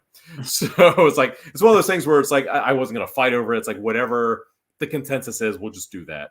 Because I think we also worked with it was either German or Spanish transfer that was in widescreen, but it wasn't uncut. So it's just like one thing after another. But yeah, so Hong Kong Godfather, Born Invincible. I'm trying to think of another one. Because there's something in the back of my mind. I was like, oh, it'd be great if this was a thing. Oh, I will say this, actually. Now that I think about it, it finally popped back in my mind. Speaking of titles I would love for Vinegar Syndrome to tackle, even if I don't get to work on them. If I do get to work on them, great. If not, just as a fan, I'll be happy. There's 2 American Bolo movies that I would love for them to tackle. Breathing Fire, which you can now say co-stars Academy Award winner Ke Huy Quan, and Shoot Fighter Fight to the Death, which also is me jokingly saying, wow, Cobra Kai got really serious because you have William Zabka and Martin Kove. And I've talked about both those films time and time again on Twitter. Mike Leader and I have both talked about them. The thing that Mike Leader and I are most hopeful for with Shoot Fighter, if anybody gets it, especially if Vinegar Syndrome can get it, is the first cut of the film. Because a lot of people don't realize that when Shoot Fighter was first worked on, Martin Kove had nothing to do with the production. James Pax, who's best known as Lightning in Big Trouble in Little China, who still plays a subordinate villain in the finished cut of Shoot Fighter, was the original main villain. In fact, there are some international VHS releases of Shoot Fighter that still use the original synopsis from that first cut of the film, where they say that Shingo and Tang being the character that James Pax played, that they had known each other for years and that Tang lost to him in a shoot fighting match and he wants revenge. And it's like, this has nothing to do with the finished movie. What is this about? But if you look on YouTube, it's kind of hard to find. I need to post on Twitter again. There's sort of like a sizzle reel trailer that went around for like film markets, which inexplicably uses music from the Neverending Story. But it shows a lot of the original footage, including James Pax as the original villain, the original version of the finale, a lot of alternate takes. And so, yeah, there's like a full, completely different cut of the film pre-Martin Cove. And from what I've read online, apparently this first version was doing well enough that the producers were willing to put up more money, but they wanted Martin Cove as the main villain, and they want to ramp up the violence, which is also why Shoot Fighter is notorious for being one of the few action films of the early 90s to have an unrated version. Because you literally have, heart rippings, throat rippings, throat slashings, just blood squirts everywhere, an arm shattering that literally the bone comes popping out of the arm. So none of this was in the original version of the film. Basically they ramped up the gore and they brought in Martin Cove for the reshoots. And the reshoots comprise probably at least a third of the film. Because on a whim, one night I was kind of curious, and I actually have a copy of I think it was like the German Blu-ray of Shoot Fighter. And any scene that Martin Cove was in, or showed the reshot version of the finale, I extracted out, and then I compiled what was still left over, and it was like not quite an hour, I think. So it's like they reshot a lot. But yeah, that being said, like Mike Leader and I, we talk about that film all the time, and it's definitely a guilty pleasure, and one of the few films that Bolo is a protagonist on top of that. I'm not as big of a fan of the sequel. The sequel's fine, but for some weird reason, they scaled back on the gore in the second one. It's like that was one of the selling points of the first movie, why so many people talked about it. But it's funny because I actually remember watching Shoot Fighter on like HBO and Cinemax in the early 90s, and they only played the R-rated version. And it was really weird because I remember we rented it, and it was like really violent that we saw it on HBO and Cinemax. And like half of the, fatalities, for lack of a better term, were missing, were watered down. And that's when I first learned the difference between R-rated and unrated. It's like unrated basically means, in that case at least, NC-17 equivalent. Nowadays, unrated has been used very haphazardly, where it's like, oh, it's an unrated version of the movie, and it's like either just as violent or sometimes even less violent than an R-rated or PG-13 version of a movie. So unrated is a term that's kind of loosely used nowadays. But no, I would love to see Vinegar Syndrome do Breathing Fire and Shoot Fighter, and if I could work on those some capacity and with Mike Leader, that would be a lot of fun. But once again, I think it's another matter of just tracking down the rights holders and the best possible film elements. Because the funny thing with the German Blu-ray of Shoot Fighter, all those unrated scenes had to be taken from a standard definition source. So apparently the only film master they had access to on the German Blu-ray was the R-rated cut, which is pretty bizarre. So it's like, why would they only have the film elements for the R-rated version? That's really weird. Because it just looks like a blown up like DVD or blown up like Laserdisc for those scenes. But yeah, so fingers crossed. So I think that's actually 4 titles now I threw in. So I didn't even think I'd get past 1. So you got 4. Buy 3, get 1 free. Yeah, there you go. Yeah, original posters. Yes, thank you, Leon, Hong Kong and beyond. Leon, hi. Shout out to them. Asian Cinema Circle represent. Absolutely. Why is the stream? Oh, see, damned if you do, damned if you don't. This is probably only an original mono. We need like dogs barking in the background and like birds chirping over here and people dropping things. And I hear people revving their engines outside my house because there are a lot of really loud cars and loud trucks. It's actually one of the quieter days around my neighborhood. It's kind of weird. I don't think anybody's at the pool today. So, yeah, that's a good question. Yeah. Okay. That is my wife commenting right there. Hello. Yeah. Thanks. Yeah, I know. So I did say at the beginning that I may or may not bring up some of these comments, but I'm getting a lot of them, so I wanted to go ahead and just. Oh, wow. Yeah, I'm getting a lot of comments in the chat here, so I did just want to get everybody involved. Don't want to leave anybody out. Hong Kong Godfather is a bit of a sleeper. I've actually never seen Hong Kong Godfather. It's been recommended to me several times, so I will. It's intense. It's really intense. It's very much a Johnny Wong Lung Wei directed movie. It's very dark. The finale, it's so funny. It's like The finale is also in a mall, and all I could think of was Police Story when I first saw it. I don't think it's the same Wing On mall as Police Story. It's very similar, though, except, it's not heavily populated. It's almost like it's after hours, and you have the three main characters basically just mowing down henchmen and corrupt security guards with machetes. And so it's just blood everywhere. Granted, the new restoration, that the blood looks a little pink, but I think that might have also just been an issue with the fake blood they had to begin with. But yeah, no, the film's kind of nuts. It's also one of the later roles from Mr. Han from Enter the Dragon, Seth Keen. So he's really good at it as well. But yeah, no, like I said, I'm just shocked that it hasn't had more releases, like not even a German release. And I feel like Germany's put out almost every Shaw Brothers film on at least DVD, if not Blu-ray. Actually, that reminds me, another one I would like to see get a Western Blu-ray release is The Delinquent, which is sort of a Chung Chae film. Some say that's one of the ones where he kind of just put his name on there. But that one has some parallels to, I would say, Chinatown Kid and Boxer from Shantung. But that one I think has had a German Blu-ray, if I'm not mistaken. But yeah, no, Hong Kong Godfather, if you can track it down and, not the Pan Media bootleg, for the love of God, because I think that Pan Media DVD was based on the cut Taiwanese version. So no, if you can somehow get the Funimation disc, I don't know what it's currently going for on eBay, but if you can get a hold of that, as of now, that's still the best way to get it. But hopefully, if any of the Blu-ray companies I work for are listening to this and can somehow call that in the next bulk Shaw Brothers licensing deal, please, Hong Kong Godfather, get that one. Yeah, Bentley cut is now a legend. I feel kind of like, we need more Bentley cuts. I feel kind of guilty for that name. It's just like, oh, it's the Bentley cut. It's like, who's Bentley? Because hybrid cut is more honest. It's just like, it's just compiling everything together. Because to be fair, I first toyed with like fan edits of things when I was in college. I did 2 Bruce Lee fan edits that some have made the rounds a bit. One, the naming for these are kind of ironic actually, because one of them was called the Big Boss Redux. And all I really did with that for the most part was basically do a new audio track where I took the dialogue from the center track of the Universe Laser version. Basically, any time that Bruce spoke, it was in Cantonese, and then everybody else was in Mandarin. Granted, I now have access to a Thai track where I could probably make the Thai actor speak Thai rather than Mandarin, but still, at the time, I only had Cantonese and Mandarin. And then I kind of just took music from any movie I could think of that, like, oh, this music reminds me of the scene of the Big Boss. And I would just haphazardly throw it in there. I thought about doing another version of that, but primarily using Brian Tyler music. And the reason why it's Brian Tyler is because there's a lot of tracks from the 2008 Rambo that actually go really well with the Big Boss. Mm-hmm.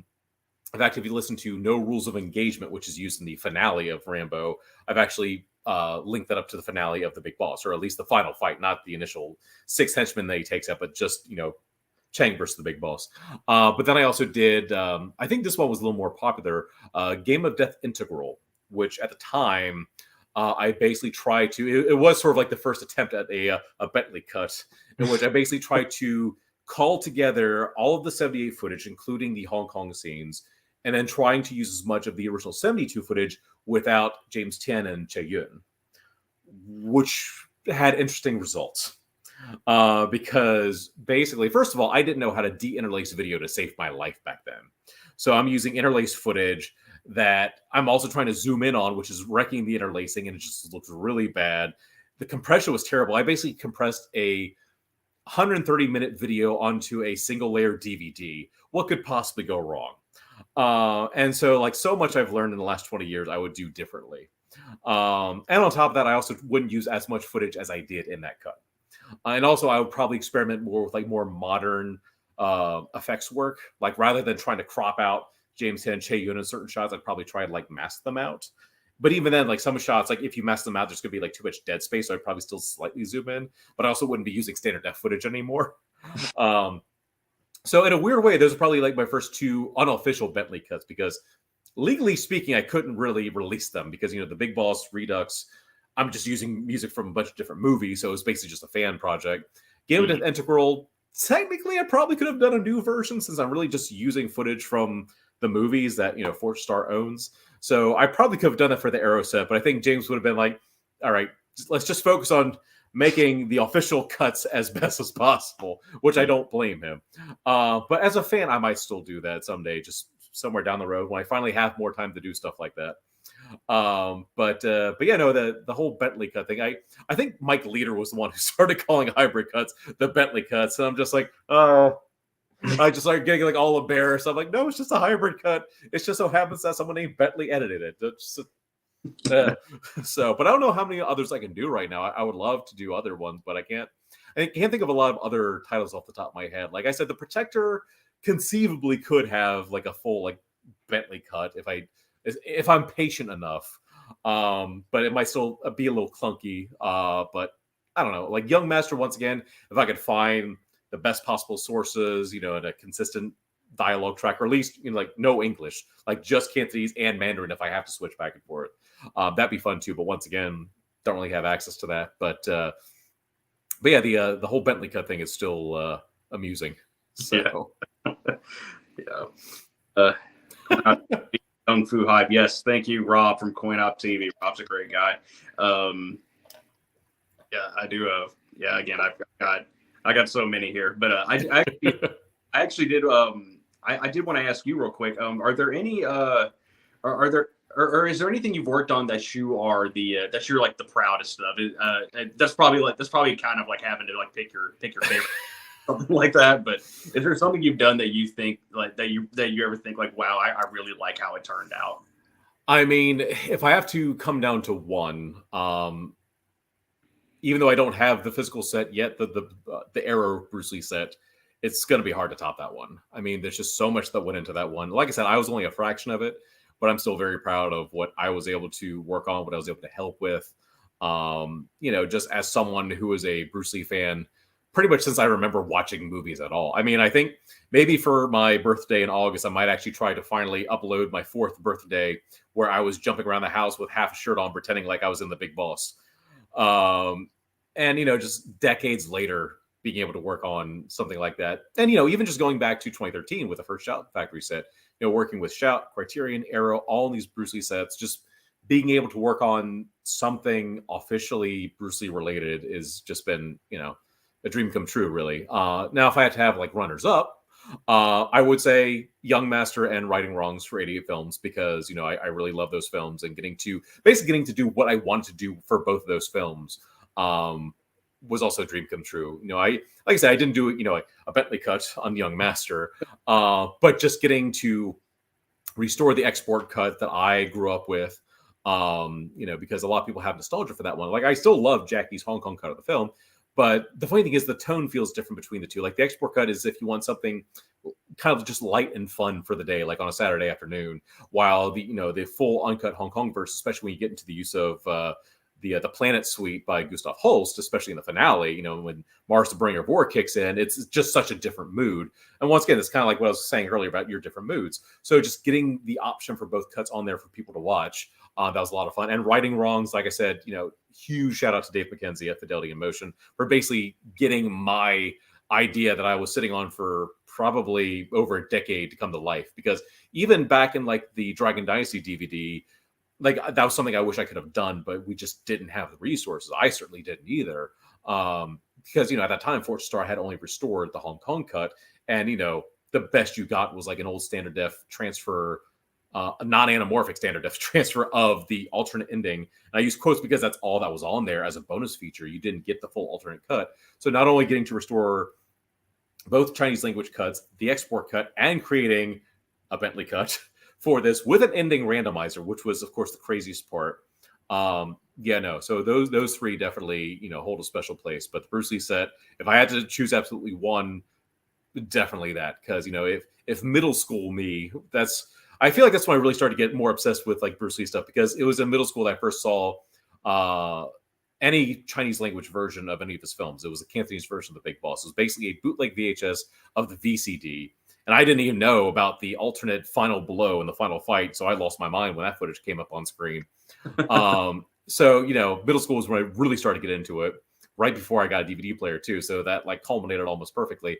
So if middle school me knew that I was going to be involved in any of these, especially what Arrow pulled off, his brain would have melted. So it's hard to top that. It's absolutely difficult to top that one. Yeah. It's funny. You mentioned, you mentioned like jumping around with like your shirt off. Making sound effects too, by the way, with my mouth. Just I used to do that too. I feel like all of us did, or if we say we didn't, we're lying. So yeah. When I was a kid, I would go outside. Front yard, backyard, whichever yard it was. I would go out there and I would be by myself. I looked like a scary child, but I would like reenact the entire final fight from the big boss. Yeah. Like, and as the fight goes on, I mean, there's pull one arm out of the sleeve and then just take the whole shirt off afterwards. Yeah, there you go. I mean, there's pictures of me in like when I was 15, when I was contemplating trying to make a modern teenage remake, adaptation, completion of Game of Death, which I think, whatever force is in the universe to make sure that didn't happen, I have to thank that force. Because looking back, I'm like, oh, sweet baby Jesus, no, Brandon, no. Because like I even had like a modernized outfit where it was a vest, but it was yellow and black. It was like black shoulders and yellow. And like we did rehearsals where I had like jeans on, but then I actually found yellow sweatpants with black stripes on the side, and it was just ridiculous. And if JJ Bona from City on Fire is watching this, I have no idea if he's watching this. He remembers when I was talking about this in the forums when I was still in high school. I was going to actually it was going to be called Game of Death 2000 because that was around the year that I was working on it. Oh boy, thank God that didn't come to fruition. But no, funny enough, you and I talked a little bit about this. I still wouldn't be against trying to do like not a modern version of Game of Death, but like doing something set in 1972, trying to complete the story of Game of Death, and I'll just keep my ass behind the camera. Right. Because like I will get someone much more appropriate to play High 10, because I wasn't playing High 10. I was playing, what did I call the character? It was something with the initials HT, but it was definitely like not a Chinese name. Like the cultural appropriation was already bad enough. It was, thankfully I wasn't trying to pretend like I was a Chinese character. That would have been even worse. Right. But yeah, no, hell no. Like I know like in the original story there's supposed to be like one Westerner that gets his ass kicked pretty early on. Maybe I'll play that part. But no, I'll leave everything else to like an actual proper martial artist who is of Chinese descent. And that was the other cool thing about one thing I didn't mention with the Bruce Lee set with the final Game of Death, which is the new re-edit. One thing that James was very focused on was making sure that we actually had voice actors who kind of matched the nationalities where possible. So I can't remember all the names of everyone who worked on it, but yeah, so that was one thing that James was very, very mindful of, and I'm very excited to see how everyone takes to the new edit of the Game of Death footage, on top of all of the dailies footage restored in 2K. Which when James told me that, I was just like, holy shit, because like for years there was like a bootleg of the dailies that had surfaced like in really low quality format for years, still missing the 2 reels obviously, but now it's all that in HD from a 2K master and all 11 reels uncut in addition to a new edit of the footage. But yeah, obviously I can keep talking about the Bruce Lee set all day because it lends more credence to me saying I'm most proud of that set. Yeah. But anyway. Yeah. Okay. Yeah. A couple more. Gung Fu. Oh boy. Thank you. How about Arrow releasing the color version of Bruce Lee's last teen movie, The Orphan? I've seen some clips of The Orphan, but yeah, I didn't know they were screening this in different places. So I've read so many different things about this. Like there's one rumor that apparently the licensing between the black and white and the color version are 2 different things, which I've never heard of being a thing. I shouldn't be surprised. I don't even know who owns the rights to that at this point. And to be perfectly honest, I feel like the childhood films have been overlooked a lot. Because to be fair, let's be honest, the modern Bruce Lee films that we all know and love are the ones that are going to put the proverbial asses in the seats. Those are going to sell the best. It's the hardcore Bruce Lee fans like us that would be most curious to check out these films. The thing is, like, people see Bruce Lee, it's like, oh yeah, them karate movies. I'm like, sure, close enough. I mean, to be fair, even the original theatrical trailer for The Big Boss in the US for Fists of Fury said karate and kung fu, the new screen excitement that gives you the biggest kick of your life. It's like, well, it's kung fu, but it's not karate. Right. I mean, it's empty hand, but it's not karate. But that's the thing. Like, people see the Bruce Lee name, And if you have the more casual fans trying to buy the childhood films, they'll be like, "He's not fighting these movies. What is this? I want my money back." And it's like the more open-minded fans like us, yeah, we jump on that. But I do think it's a matter of trying to figure out who owns them, what film elements are still around. I mean, yeah, there is like that weird thing where allegedly someone's been like touring with the Orphan in color, but can't put it on disc. So that one, I feel like there's like a lot of weird red tape on that one. I don't know. I don't think the estate has anything to do with that one either, but it is kind of weird that there's been like just very stray releases of the childhood films. Cause I think there might've been like 1 or 2 US DVD releases that were just released with like no fanfare. Like I think one was The Kid, which I think was also the one known as My Son Achuan, if I'm not mistaken. The childhood films I'm a little more murky on, and some of the names kind of overlap with each other. Because Bruce Lee the Legend, I think, is where people got to experience that the most. Mm-hmm. But yeah, no, the Orphan, if you have to pick one, childhood era film that people are aware of the most, is probably the Orphan, even though ironically enough, I think there's only stills of the Orphan and Bruce Lee the Legend rather than any footage. But yeah, like the one persistent rumor was that, like, oh, well, we can license the black and white version, but we can't license the color version. Like, okay. Like that's the weird thing. Like I've come to learn that when it comes to like licensing things and copyright, there's so many variables. Like, oh, well, you have the rights to this movie, but you don't have the rights to that audio. Like even with like Hollywood movies, you hear weird stories about like, oh, this first VHS release of The Thing doesn't have Superstition by Stevie Wonder because they didn't, cross all the T's and dot all the I's with the licensing of the song, and then years later they fix it. Or Wayne's World with the Stairway to Heaven gag, which for years was missing until it finally showed back up on the 4K version last year, I think. So yeah, color black and white. I don't know. Like I feel like the Orphan could get a release, but once again, film elements, who has the rights? It's a tough one. It's a really tough one. I'd like to see it happen, but I don't know. I also feel like part of me feels like it would have done better if it was part of a box set. But then again, when you have something like Arrow titling it Bruce Lee A Golden Harvest, that kind of puts the nail in that, metaphorical coffin, which, is fine. It's totally fine. It's honest. It's straightforward. It's like, hey, we don't have his childhood films in here. We have his Golden Harvest stuff, aka the stuff you all know him best for. But no, I would love to see Arrow or somebody try to do something with those, because even like the few sparse releases there have been, I've seen the quality and they're not great. They're like rough scans, maybe on like a digibeta with like some chroma aberrations. Like when you see like chroma aberrations on a black and white film, you have problems. You shouldn't be seeing that. And yeah, they look like they're from like dated digibeta masters. It's rough. So if we can find film elements and, figure out the rights issues, that'd be great. But I certainly can't make any promises. But, fingers crossed. Yeah. So. Yeah, for sure. Be able to watch that stream. Yes, this will be available to watch. No, we're going to burn the negatives. You will find it in the depths where the rest of the missing Big Boss footage is. It's going to be sitting right next to the Saw in the Head scene. Oh man, it's really funny because I've noticed there's one person I watch on YouTube once in a while, Dave's Archives. He's mainly known for doing a lot of like commercial postings, like he'll do retro commercials, but he does live streams on the weekends, and usually they are up after they're finished. But every once in a blue moon, like if he gets too hammered on stream, it suddenly becomes private and you can't watch it anymore. Because he admitted like the next stream afterwards, like, yeah, that one's private now. I got a little too carried away for my birthday. but yeah, like 9 times out of 10, thankfully, it seems like live streams tend to, live on as we reach 3 hours of this bonus feature. Yeah. Like I said, it didn't have anything to do on the Sunday. Yeah, neither did I. But yes, this for those wondering, yes, this will be available to watch afterwards. It might take a few minutes to process, but you can easily find it on my channel. I need to watch it now. Yeah, I need all 3 hours right now.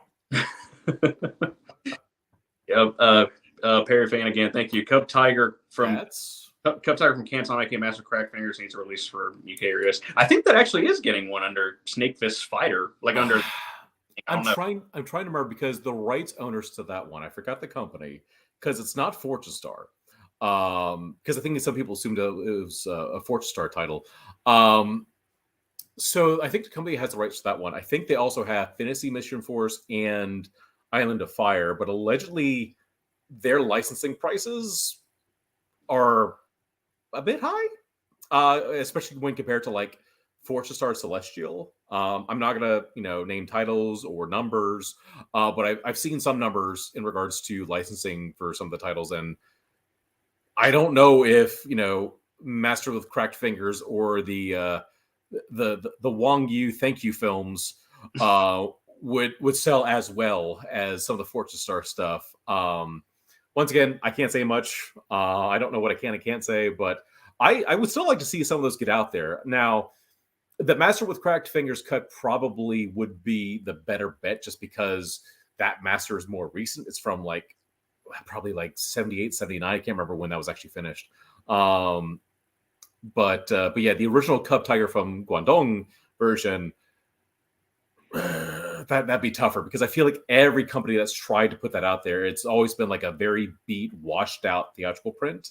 I mean, granted, it could be a similar scenario if someone tries to put this on disc to what happened with The Big Boss, where it's like, hey, we have this version fully restored, but we also have this version from a theatrical print.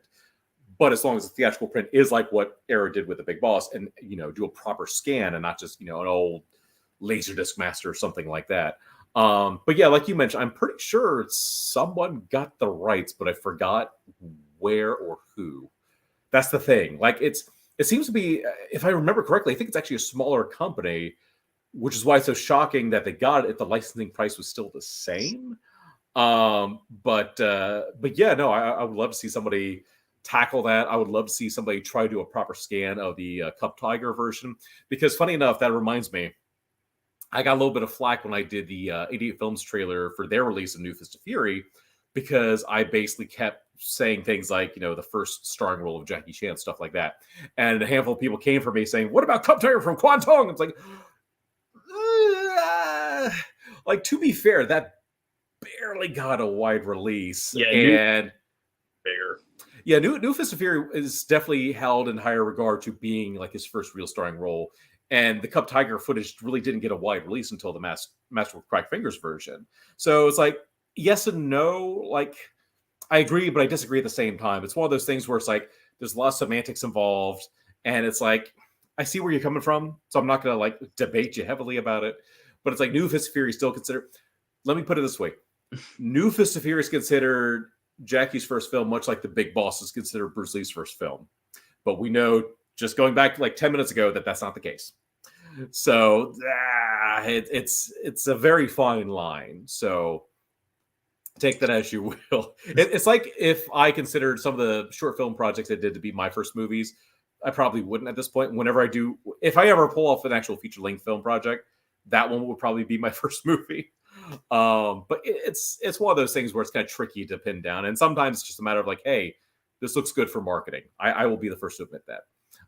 So it's tricky, but no, once again, going back to the whole, Cracked Finger / Cup Tiger, if somebody could pull that off, and even Fantasy Mission Force and Island of Fire, that'd be great. But once again, I think licensing for those is a little trickier than the Fortune Star stuff, but can't be as tricky as trying to get the stuff from Warner Brothers that they still own. Right. 100 Golden Harvest titles, I think. It was almost like Raymond Chow was having a fire sale in the 90s, everything must go. And so basically most stuff from 93 after, or I should say after 93 is when, Warner Brothers swooped in. And even stuff 93 and before that wasn't Jackie Chan, or some of the stuff that got pulled in, like Pedicab Driver from Sammo Hung. So yeah, licensing, it's a double-edged sword. It keeps things secure, but there's a lot of titles that still need some good releases, like Encounters of the Spooky Kind 2. That's another one that Warner Brothers is sitting on. But every once in a blue moon, something slips through, Once Upon a Time in China 4 and 5, because Criterion had connections with Warner Brothers at the time that they could pull that off. But there's still a lot out there. There are days where I feel like, maybe I'll retire next year. But at least from this, I just got a new day job, so I'm not retiring from that. But, right. When it comes to the Blu-ray stuff, it's like I've done a lot of the titles that I've wanted to do. But as we mentioned earlier, there's still a few, wish list titles that I feel like others could still pull off, well without me. But I don't know. I'm so curious to see what else is coming. I do know of plenty of other titles that are going to be worked on from virtually all the companies at this point. So there's still a lot for fans to look forward to. Some stuff will finally be creeping into 4K that I think are going to be unexpected. I know one of the companies put out a teaser recently, and I made a few coy jokes about it, but I don't think anyone got it. But no, there's still a lot going on. So just when you think it's slowing down, there's still a lot happening. So yeah. All right. We'll do one more from the chat, and then we'll go ahead and wrap this up. Okay. Cheekster777. That's a great name. Yeah. How long does it typically take you to research a movie prior to doing an audio commentary? This is typically recording a single take or across a whole day. Yeah. So yeah, what is your commentary process? Oh, I research for about 15 minutes and I just start recording. No, I'm kidding. No. It depends on the film, the amount of time I have, the amount of time of the film. A lot of variables. There are times where if I get too OCD, I will write like a 40-page script, basically. Wow. Because like there are times where I want to make sure I don't repeat myself, and I try to make sure I don't mess things up. So a lot of my solo commentaries I've done that way. I did cheat a little bit with the Bruce Lee set because I did a new Big Boss commentary for that one. Because I want to make sure I got everything right, or as much right as I could. And so I once again just fell into that same trap of just doing like pages and pages and pages. And I forget how long I was actually writing on that one. It was probably a few months prepping that one. But for Fist of Fury and Way of the Dragon, I only had so much time left. So I kind of, funny enough, I actually went back to what I did for my first Big Boss commentary, and I did bullet points. And then I just kind of, I don't want to say improvised, but as we've seen in this interview right now, I can kind of just ramble for hours on end. So I kind of use that to my advantage, where for Fist of Fury and Way of the Dragon, I was bullet pointing with timestamps where I could, discuss certain things and, what notes I should touch upon, things I knew that I could recall easily. And if there are things I knew were a little more intricate, I would write longer notes to make sure that I wasn't like tripping over my words. And if it's a duo commentary, I don't want to say my research is a little more basic, but it is sort of bullet pointed again, because I know the tricky thing is when you do a duo commentary, especially if you're not in the same room as that person, there's going to be a chance where you two are just going to interrupt each other by accident. Not the intention, but whether it was me with Bob or all the ones I've done with Mike, that does happen, and you have to try to plan ahead for that. And there are some times where it's like, if I really want to say something, I try not to interrupt, but it's like those times where it's like, no, I have to say this thing here. So, but yeah, for those, I try to do like similar bullet point-ish notes. But I know that usually with a duo commentary that there's always a chance I'm going to miss something. If I can try to bring it back up later, I will. But, at the end of the day, it kind of varies. And if it's for, I don't know. The funny thing is I've noticed where if it's films I know really well, like The Big Boss, or if it's ones that I hadn't seen for decades, like Hero Shed No Tears, I can still fall into that same trap of just writing pages and pages and pages of notes to make sure that I just be as concise as possible. And the funny thing is with the Hero Shed No Tears one is I recorded that about 3.5 years after I did the Big Boss commentary. And that was the first time I'd done a commentary in that time span. So I felt more pressure jumping into that one. But yeah, the short version is it depends on the film, depends on how long the film is, depends on if I'm going solo or somebody else, depends on which cut of the movie it is. So yeah, there are times where I'll spend months writing notes, and then there are times where I'll do bullet points and then just try to double check things. So... And it's tricky. I've talked to some people who want to do a solo commentary, and then they finally do it, and then they're like, "Oh my god!" It's like, because it's daunting. No matter how many times I've done them, I still just like it's always an uphill task for me because there's so many things. You try to make sure you don't get things wrong. You try to not let the negative feedback weigh you down. Constructive criticism's good, but angry criticism is not. But yeah, like I said, I think I've done like 5 solo commentaries this year, and like I think two or three duo commentaries with Mike. So yeah, this has been a very commentary heavy year. Probably gonna take a little bit of a break on that for now. I can't think of many other films coming out this year that I'll be doing a solo commentary for. So yeah, but yeah, that's kind of the gist. So yeah, I kind of know, and I mentioned this already. I kind of know how it is like doing something by yourself because I've done a few podcast episodes on my own. Yeah.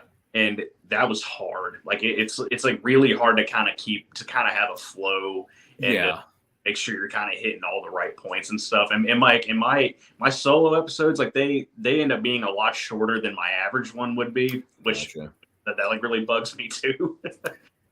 It happens. I mean, it's really that thing where it's like, and that's part of the reason why I do, a lot of notes for certain commentaries, because I worry that either I'm going to get repetitious or not say enough, or I'm going to go way too far on a tangent. Or it's like when I do the bullet points, it's like, okay, I know I can get away with a tangent here, but then I need to reel it back in at this time code. Otherwise, I'm going to lose them. They're going to hit the audio button, go to another audio track, another commentary. And I've made the joke where it's like, if you don't like my commentaries in the new Bruce Lee set, every film has another commentary, so you can listen to somebody else.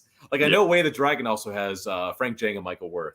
I'm blanking on who did the other Fist of Fury and Big Boss ones, but yeah, I remember Frank and Michael did the Way the Dragon one, which I still need to actually listen to. I try my best to not listen to it already. Like even though they sent me the audio track, it's like I don't want that one to sway my commentary. That's the thing. It's like the few times I've done stage acting, I've also been taught, if there's a film adaptation of the play that you're doing, don't watch it if you haven't already, because you don't want to be influenced by something else. And then it seems like you're copying that other thing, even if you're not doing it intentionally. You can subconsciously start copying. So that's why, Frank, if you're watching, sorry I haven't listened to it yet. I'm going to wait till the set comes out. But yeah, so, options are good. So if you don't like my commentary, there's other options. Yeah. I will not be offended. Yeah. Okay. So, we'll go and wrap this up. But we actually went a lot longer than I thought we would, but I am not complaining at all. I've had so much fun doing this. Like it's been likewise. Yeah. It's good chill Sunday afternoon. I like it. Yeah. I've actually had a lot of fun doing this, even though we went longer than I thought we would. But again, I'm not complaining. This has been a lot of fun for me, but we will, I will wrap this up and just ask you, one more thing, and it's a pretty obvious question. Is there anything that you want to let the audience know that you're working on, like stuff coming out in the future? We already know you've got Nufus Arrow coming out. You got the Bruce Lee box set from Arrow as well. You got Undefeatable from Vinegar Syndrome. Is there anything that is being left out or anything? I know there's things you probably can't say, but is there anything to be excited for? So if all goes well, I think one thing I've worked on will be announced this coming week, because I know Arrow's making their announcements again. So there should be another U.S. title being announced. That's all I'm going to say, because I was about to give another clue, but I might have given it away. But yeah, so and I am working on other Arrow stuff that probably won't be announced for a couple more months. One next month, maybe the month after, that'll be announced. What else? Skyhawk I already mentioned for Eureka. Mm-hmm. Not much else at the moment. There's some other Eureka stuff that I'll be working on soon. I haven't gotten the screener copies yet to start doing audio work, but I think one of them's already been teased, but not announced yet. Because Eureka likes to do the beginning of the year tease thing. Yeah. So it was one of the tease titles that we'll be jumping into soon. So a little bit with them.